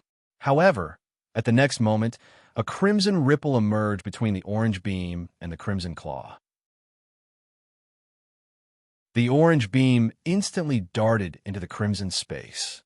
Shortly after, the crimson space vanished and Jaffar's attack missed its target. At the same time, the crimson ripple appeared again, but this time, it's behind Jaffar. A chill ran down Jaffar's spine and traveled up his back. Jaffar's back was drenched in cold sweat. At the same time, an orange beam shot out from the crimson space behind Jaffar and slammed into his back. Boom! A deafening explosion sounded like a clap of thunder in the spacious square amidst countless astonished gazes. A majestic, destructive wind, carrying a scorching electric current, swept out in all directions for where the orange light beam had exploded like a storm. Wherever the electric current passed, the arena would immediately crumble apart. Cracks that were as thick as an arm swiftly spread across the entire stage like a spider web. The seemingly extremely sturdy stage was turned into a complete mess in the blink of an eye by the electric current. On the spectator stands, numerous dumbfounded gazes stared blankly at the arena that had been destroyed. Their brains instantly short-circuited, and they were completely unable to wrap their heads around it. From the beginning, Wu Yan forced Jaffar to retreat and gain the upper hand to Jaffar, turning the situation around and wildly attacking Wu Yan until now. The tables had turned once again, and Jaffar had ended up in an unknown state. It hadn't even been 5 minutes yet. How could such an urgent and heart-shaking battle not make everyone feel shocked in their hearts? After a long while, the crowd finally recovered from their daze. All of their gazes turned towards the center of the stage. Wu Yan's expression didn't change, but his chest started heaving up and down. Their gazes were filled with astonishment and shock. Some were even a little absent-minded. There was no doubt that the situation was exactly the same as when Wu Yan challenged the 9 great factions at the arena tower. This newcomer, whom everyone thought would lose without a doubt, gave them a pleasant surprise once again. However, this time, everyone looked at Wu Yin with admiration and fear. Even Jaffer, who was at the 8th level, was beaten to such a state. Although the outcome of the battle hadn't been decided yet, Wu Yan's attitude as a powerhouse was deeply ingrained in everyone's hearts. After all, Wu Yan was challenging someone of a higher level than him. Looking at Jaffer, who was shrouded in a cloud of dust after being hit by the orange beam, the audience widened their eyes in astonishment. As long as Jaffer's figure is lying on the ground, it means that Wu Yan succeeded in his challenge. This is an event worthy of being recorded in the history books. That's why Sylph and Ka stared at Jaffer, trying to see through the center of the dust cloud. Wu Yan also stared at Jaffer. He felt a little relieved. He didn't expect this idea to work. Before this, Wu Yan had already guessed that the Gate of Babylon can be opened anywhere he wants. After all, the Gate of Babylon is a space-type equipment. If it can be opened on his back, then it can be opened on other places as well. Wu Yan had this idea, but he didn't try it out. He didn't expect it to work today.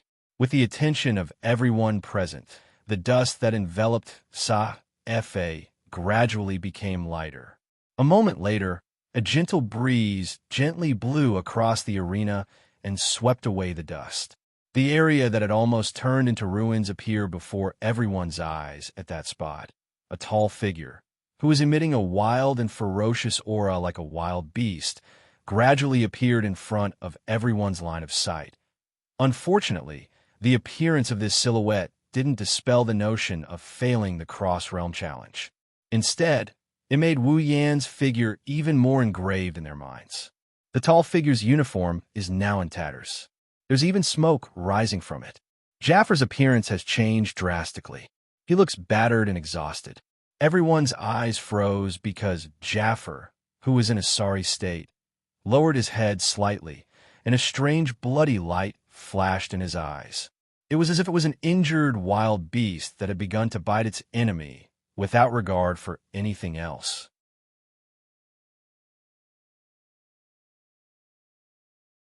Chapter 401. Jaffer's black bear-like pupils are now redder than any other color. Jaffer lowered his head, and the beast phantom behind him stepped forward and overlapped with his body.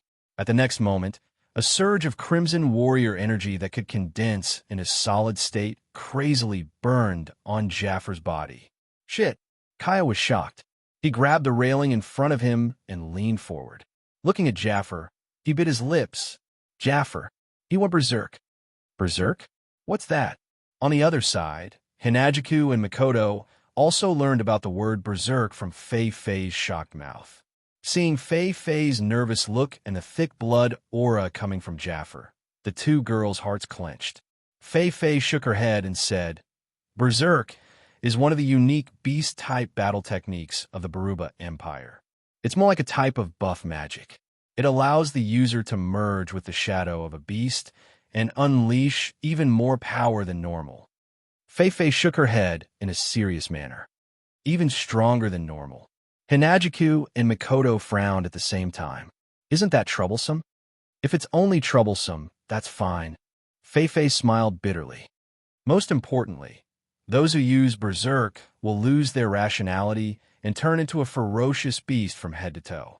They won't know how to hold back at all. If something goes wrong, I'm afraid that even someone's life might be lost.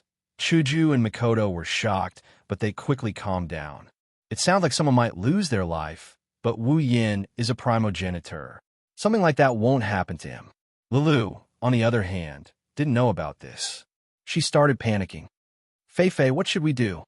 Fei Fei waved her hand, indicating for Lulu to calm down. She then turned to look at the Thunder King seated on the special platform. Don't worry. If Yin is in danger, the old patriarch won't just stand by and watch. Lulu's heart calmed down when she heard that her grandfather was going to make a move. However, she still looked a little worried. Berserk. With Wu Yan's hearing, he heard every word. He frowned as he looked at Jaffer, who looked like a beast about to wake up from its slumber. He sighed inwardly. This is going to be a tough nut to crack. Wu Yan exhaled softly and calmed his emotions. At the very least, Jaffer won't be able to harm him with his primogenitor form. Exposing his primogenitor form might make him the center of attention, but it's better to go all out. I don't care if you're a berserk or a sissy. Since you're not moving, I won't hold back. A crisp snap of a finger rang out. Crimson spatial ripples instantly spread across the entire arena. Countless iron sand swords shot out of the ripples and pointed at Jaffer. With another snap, the iron sand sword pierced through the air and shot toward Jaffer like a missile, bombarding the motionless Jaffer. However, when the iron sand sword struck Jaffer's body, the beast shadow that overlapped with Jaffer's body swayed and expanded abruptly, enveloping Jaffer's body. The iron sand sword then struck the beast shadow's body. Ding, ding, ding, ding, ding. When the iron sand swords hit the beast shadow, it was as if they hit a steel wall. When the iron sand sword stopped, the beast shadow slowly returned to its original size. There wasn't a single crack on it, and Jaffer was unharmed. Wu Yan's expression darkened. He smiled bitterly in his heart.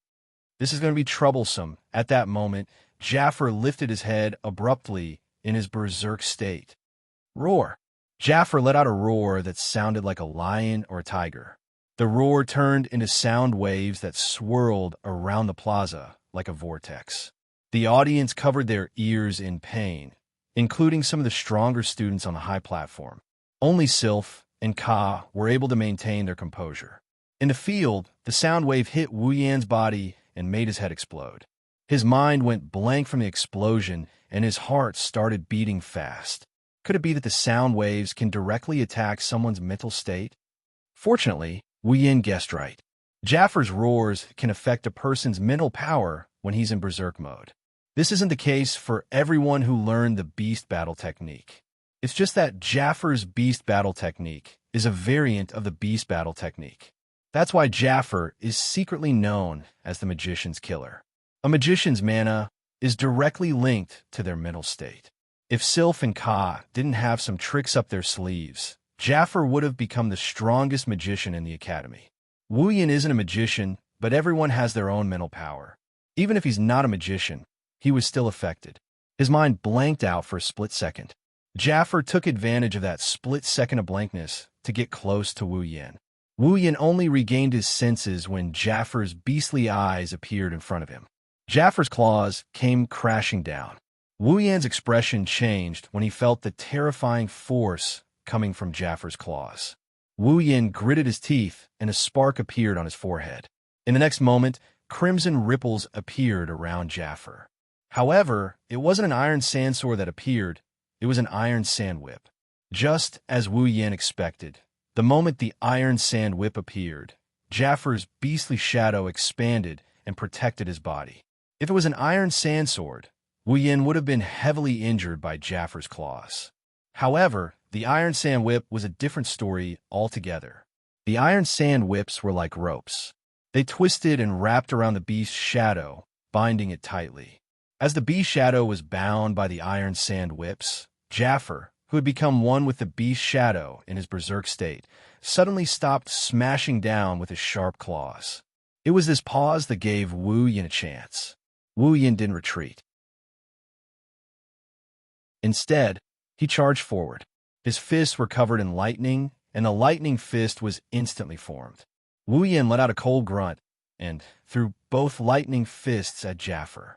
To be more precise, they landed on the beastly shadow in front of Jaffer. Bang! A muffled sound rang out as the lightning light fist landed on the beast shadow. However, the beast shadow was not damaged at all.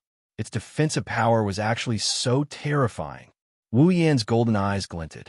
He withdrew his fists, and the lightning on his fists surged. In the next second, Wu Yan's lightning fists landed on the beastly shadow in front of Jaffer. Bang! Bang! Bang!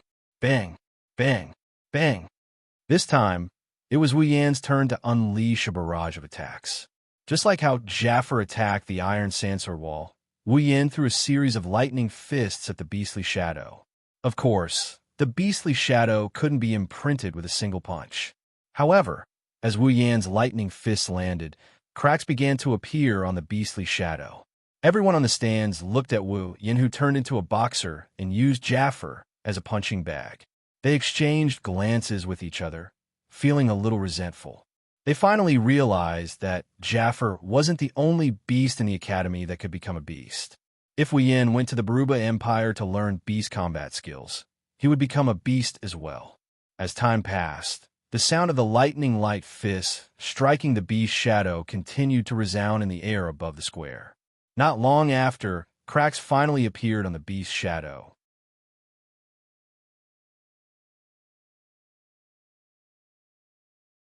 Chapter 4:02. As more and more cracks appeared on the beast's shadow, Wu Yin increased the speed of his punches. Lightning fist infused with the might of lightning struck the beast's shadow. Electricity flowed through the beast's shadow, causing the cracks on the beast's shadow to become even more compact.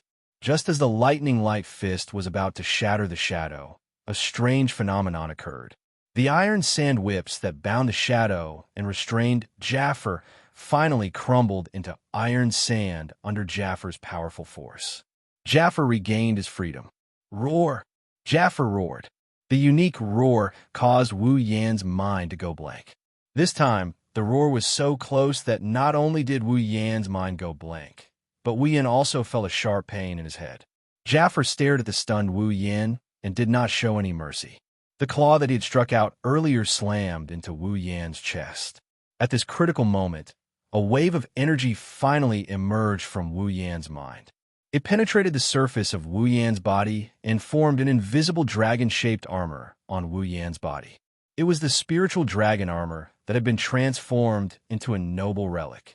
However, Jaffer's claw, with the help of fury and the buff from the rare armament, became abnormally terrifying. Even the spiritual dragon armor, which had been transformed into a noble relic, was frozen for a moment before it shattered into pieces and returned to Wu Yan's body. Jaffer's claw did not slow down and slammed into Wu Yan's chest. Bang! The claw slammed into Wu Yan's body. Before the pain could reach Wu Yan's mind, Wu Yan's body was sent flying and he landed heavily on the ground. The sound of his body hitting the ground reverberated in everyone's heart. Hinajiku, Mikoto, Ikaros, Flandrachan, Lulu, Fei Fei, Shoko Misaki, Astria, Kinuhata Sai, Frenda, and Takitsubariku were all shocked by the scene. The 11 girls were shocked as well. Master, Oni-chan, Ikaros, Astria, and Flandrachan shouted at the same time. They wanted to spread their wings and fly off the stage, but Chuju and Shokuho Misaki stopped them. Don't worry, Xiao Yin has the body of a true ancestor. Even if his body is crushed, he can recover in an instant. This injury is nothing. Shokuho Misaki calmly reassured Astria. She clenched her fists tightly. Flandrachan remembered the time when Wu Yin played with her, and he could recover in an instant. That's why she stayed back obediently. She doesn't have any strength left, so it's useless for her to go up the stage. Ikaros, on the other hand, stared at Wu Yin with her indigo eyes. Her heart ached for Wu Yin. Even if Wu Yin got bitten by a mosquito, she would still feel sorry for him. Just as the girls thought, Wu Yin is fine. Even if he doesn't have the immortal body, he's protected by the spiritual dragon armor. Jaffer's claw didn't do much damage to him. Wu Yin got up from the ground and spat out a mouthful of blood. He endured the dizziness brought on by Jaffer's roar and cursed in his mind. However, he didn't dare to be careless. He quickly dodged Jaffer's attack. It had to be said that Jaffer's strength had indeed become very powerful after going berserk. However, at the same time, his weakness of losing his rationality was also very obvious. Now, Jaffer's every move was no longer as meticulous as before. Instead, he was like a real beast that only knew how to attack. In such a situation, as long as he used his ultimate move, Jaffer would definitely be defeated. That's why Jaffer couldn't surpass Sylph and Ka to become the strongest in the academy. Of course, the prerequisite is that your ultimate move must be able to shatter Jaffer's protective beast phantoms and heavily injure him. Wu Yan's expression turned gloomy, but he quickly regained his composure. He stomped on the ground and leaped out of Jaffer's attack range. Wu Yan spread his arms and shouted. In the next moment, bright blue and white lightning started flashing around his body. The scale of the flashing lightning is much greater than before. In the blink of an eye, Wu Yan's body was completely covered in lightning. At the same time, in the clear and boundless sky, a violent wind suddenly blew. Dark clouds floated over from the distance and gathered in the sky above the square. Not long after, the entire sky above the square was covered by dark clouds. Lightning flashed within the dark clouds. No way! Mikoto looked at the thunderclouds in the sky in shock. Her expression changed drastically. Is Yin going to use that move? The girls wanted to know which move Yin Mo is going to use, but the situation on the stage has already changed. The thunderclouds in the sky began to become denser and denser, but the area was slowly shrinking. Only when it had shrunk to the same size as the arena below did the thunderclouds stop shrinking. Countless lightning flashed in the thunderclouds, producing loud and clear sounds of thunder. At a certain moment, the thunderclouds suddenly began to churn like boiling water. All of the lightning was hidden within the thunderclouds. The sound of thunder disappeared, but it gave everyone a terrifying pressure. That little guy, what is he trying to do?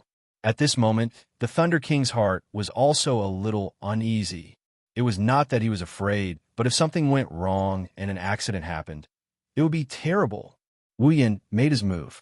His hand was slowly raised towards the sky. Then he suddenly swung it down. Lightning strike. As Wu Yan swung his hand, a bolt of lightning shot out from the dark clouds and struck Jaffer. Boom! The crazily flashing lightning flashed across the entire square. Everyone closed their eyes at the same time. A huge shockwave spread out from the square, blowing away some of the lighter items. Everyone could only grab onto the heavy items around them to prevent themselves from being blown away. Everyone could faintly hear the sound of a beast roaring in pain as the lightning flashed in the arena. Then, the roar slowly weakened. The gale gradually weakened. In the spectator stands, the spectators poked their heads out of their seats and looked into the arena with a frightened expression on their faces.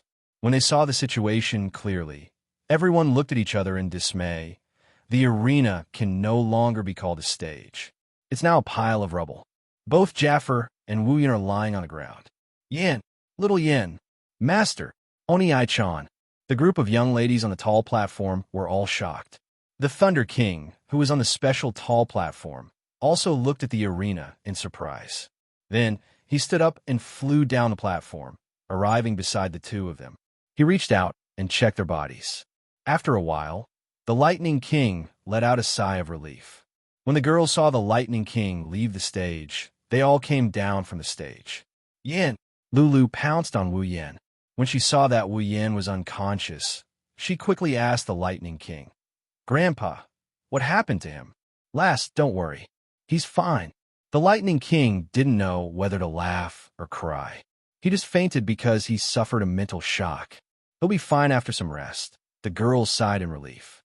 Fei looked at the Lightning King in confusion. Mental shock? The Lightning King nodded.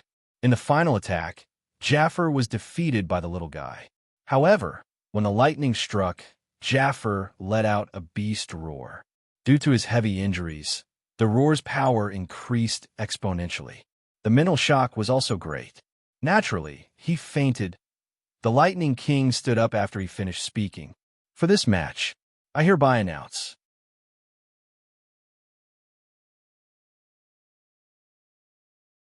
Chapter 403.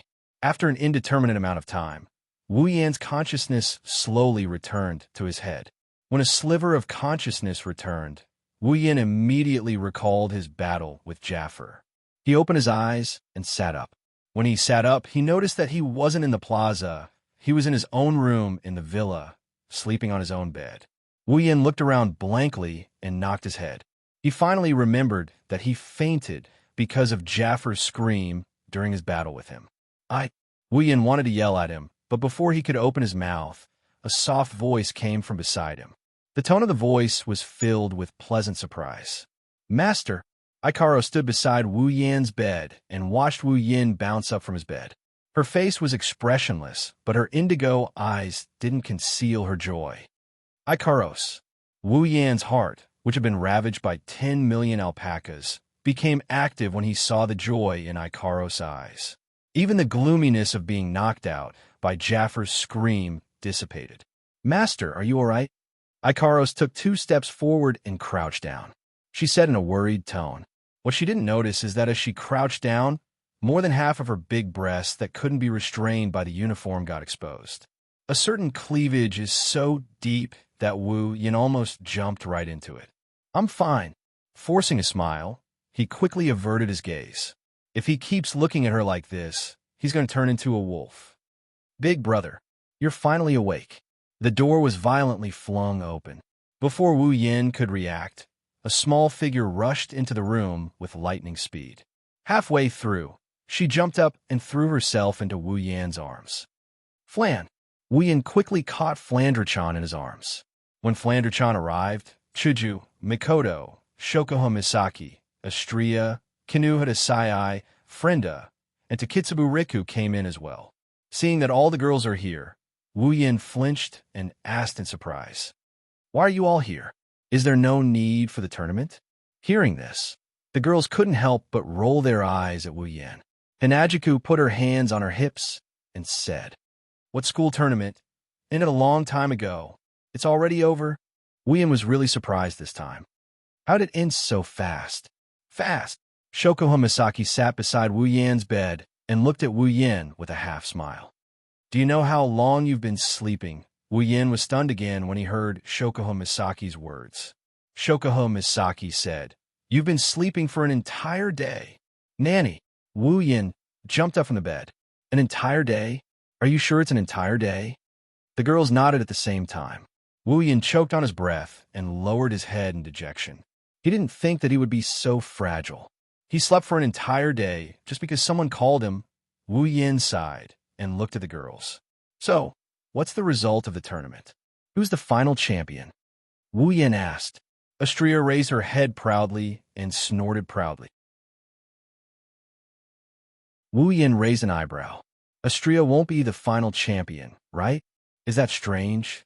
Shokuho Misaki stretched her body. Her voluptuous body was on full display.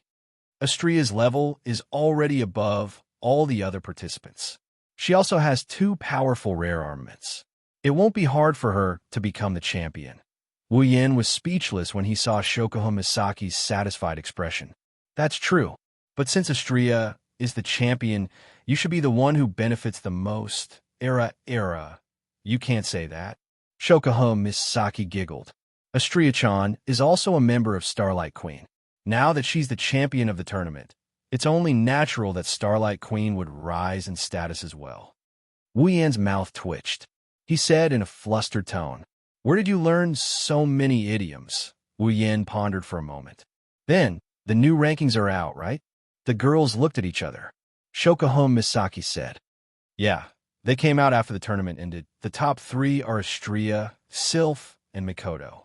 Ka is 4th, Jaffar is 6th, Feifei and Chuju are 7th and 8th respectively. You can ignore the 10th place. Little Yin, you are 5th. 5th. Wu Yin was happy. He thought he would be ranked below Jaffar after being yelled at. Wu Yin didn't expect them to take 4 of the top 10 spots in the Spalier World Academy. Astria is 1st, Mikoto is 3rd, himself is 5th, and Chuju is 8th.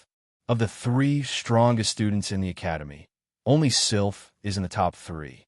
I'm afraid Ka and Jaffar are in a bad mood right now. Wu Yin chuckled inside. Ka may not be a bad guy, but he's infatuated with Ikaros. Wu Yin didn't feel too good about it. Jaffar, on the other hand, Wu Yin isn't the type of person who would bury the hatchet with a single fight. It's fine if it's just a fight, but he ended up in a humiliating position. Wu Yin frowned and looked at Shokuho Misaki with a confused expression. "What about the 9th place? You didn't say anything about the 9th place, right? Who's the 9th place?" Shokuho Misaki giggled, and she turned away without saying anything. Wu Yin already knew who this 9th-ranked person is. It looks like there aren't only 4 people in the top 10. There are 5 of them. All in all, Wu Yin isn't too disappointed with his ranking. Of course, that doesn't mean the others aren't disappointed as well. Not far away, Mikoto was kicking the chair under her feet, muttering something under her breath. It's hard to tell what she's muttering, but it's clear that she's upset. Sizing Mikoto up, he gave it some thought, and he understood why Mikoto is acting like this. Sylph is ranked second and Mikoto is ranked third. It's obvious that Mikoto lost to Sylph during the inter-school tournament. Amused, he asked Mikoto, "What's wrong? Are you that upset about losing to Sylph?" Mikoto stopped and looked at Wu Yin with an annoyed expression. "I didn't lose to Sylph. You didn't." Wu Yin shrugged, disbelief written all over his face. If Mikoto didn't lose to someone else in a fight, she wouldn't be acting like this. Sure enough, in the next moment, Mikoto said firmly, "It was because she had a gold armament that I lost. I didn't lose to her, I lost to that gold armament." Wu Yin was speechless. On the other hand, Chuju nodded in agreement. That's true. If Sylph didn't have a gold armament, it's hard to say who would have won. That's right. Mikoto happily lifted her head and nodded. But at this time, Shokuho Misaki smiled and spoke. "You still lost in the end." Mikoto's smile froze, and she glared at Shokuho Misaki. "I didn't lose. I said I lost to the armament." Shokuho Misaki covered her mouth and giggled. "Misaki-san, I didn't know you'd find excuses for your loss." Mikoto clenched her fists and resisted the urge to shoot Shokuho Misaki. She humped coldly and turned her head away. Shokuho Misaki was bored. For Shokuho Misaki, teasing Mikoto is one of life's greatest joys.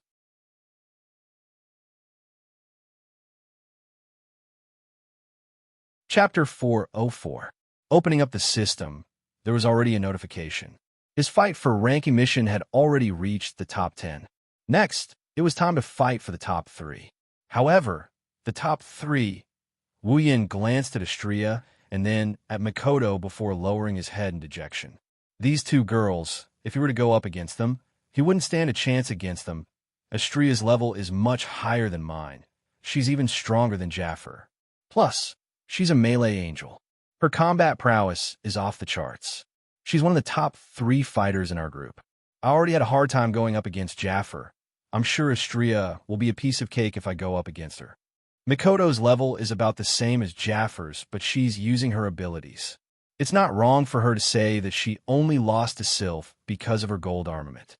She can at least tie with Sylph without her gold armament. Jaffer, on the other hand, can't beat Sylph at all. Plus, a part of his strength is Mikoto's ability. Against Mikoto, the wielder of Uehara, Wu Yin doesn't think he can beat her with just the power of the electroshock user. If Mikoto can't beat her, then Sylph. It looks like the top 3 is out of the question for now.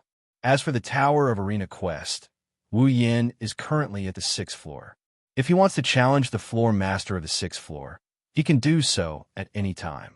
Unfortunately, this quest has no end in sight for the time being. Even Sylph, Ka, and Jaffer haven't cleared the 6th floor. This means that the strongest student in the Spalier World Academy is currently stuck on the 6th floor.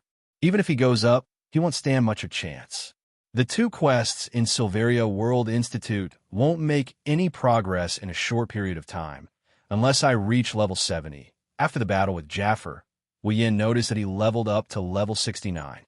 One more level, and Wu Yin will become a true Tier 8 powerhouse. When that happens, Wu Yin, who can challenge those above him at Tier 7, can challenge the 6th floor of the Tower of Arena.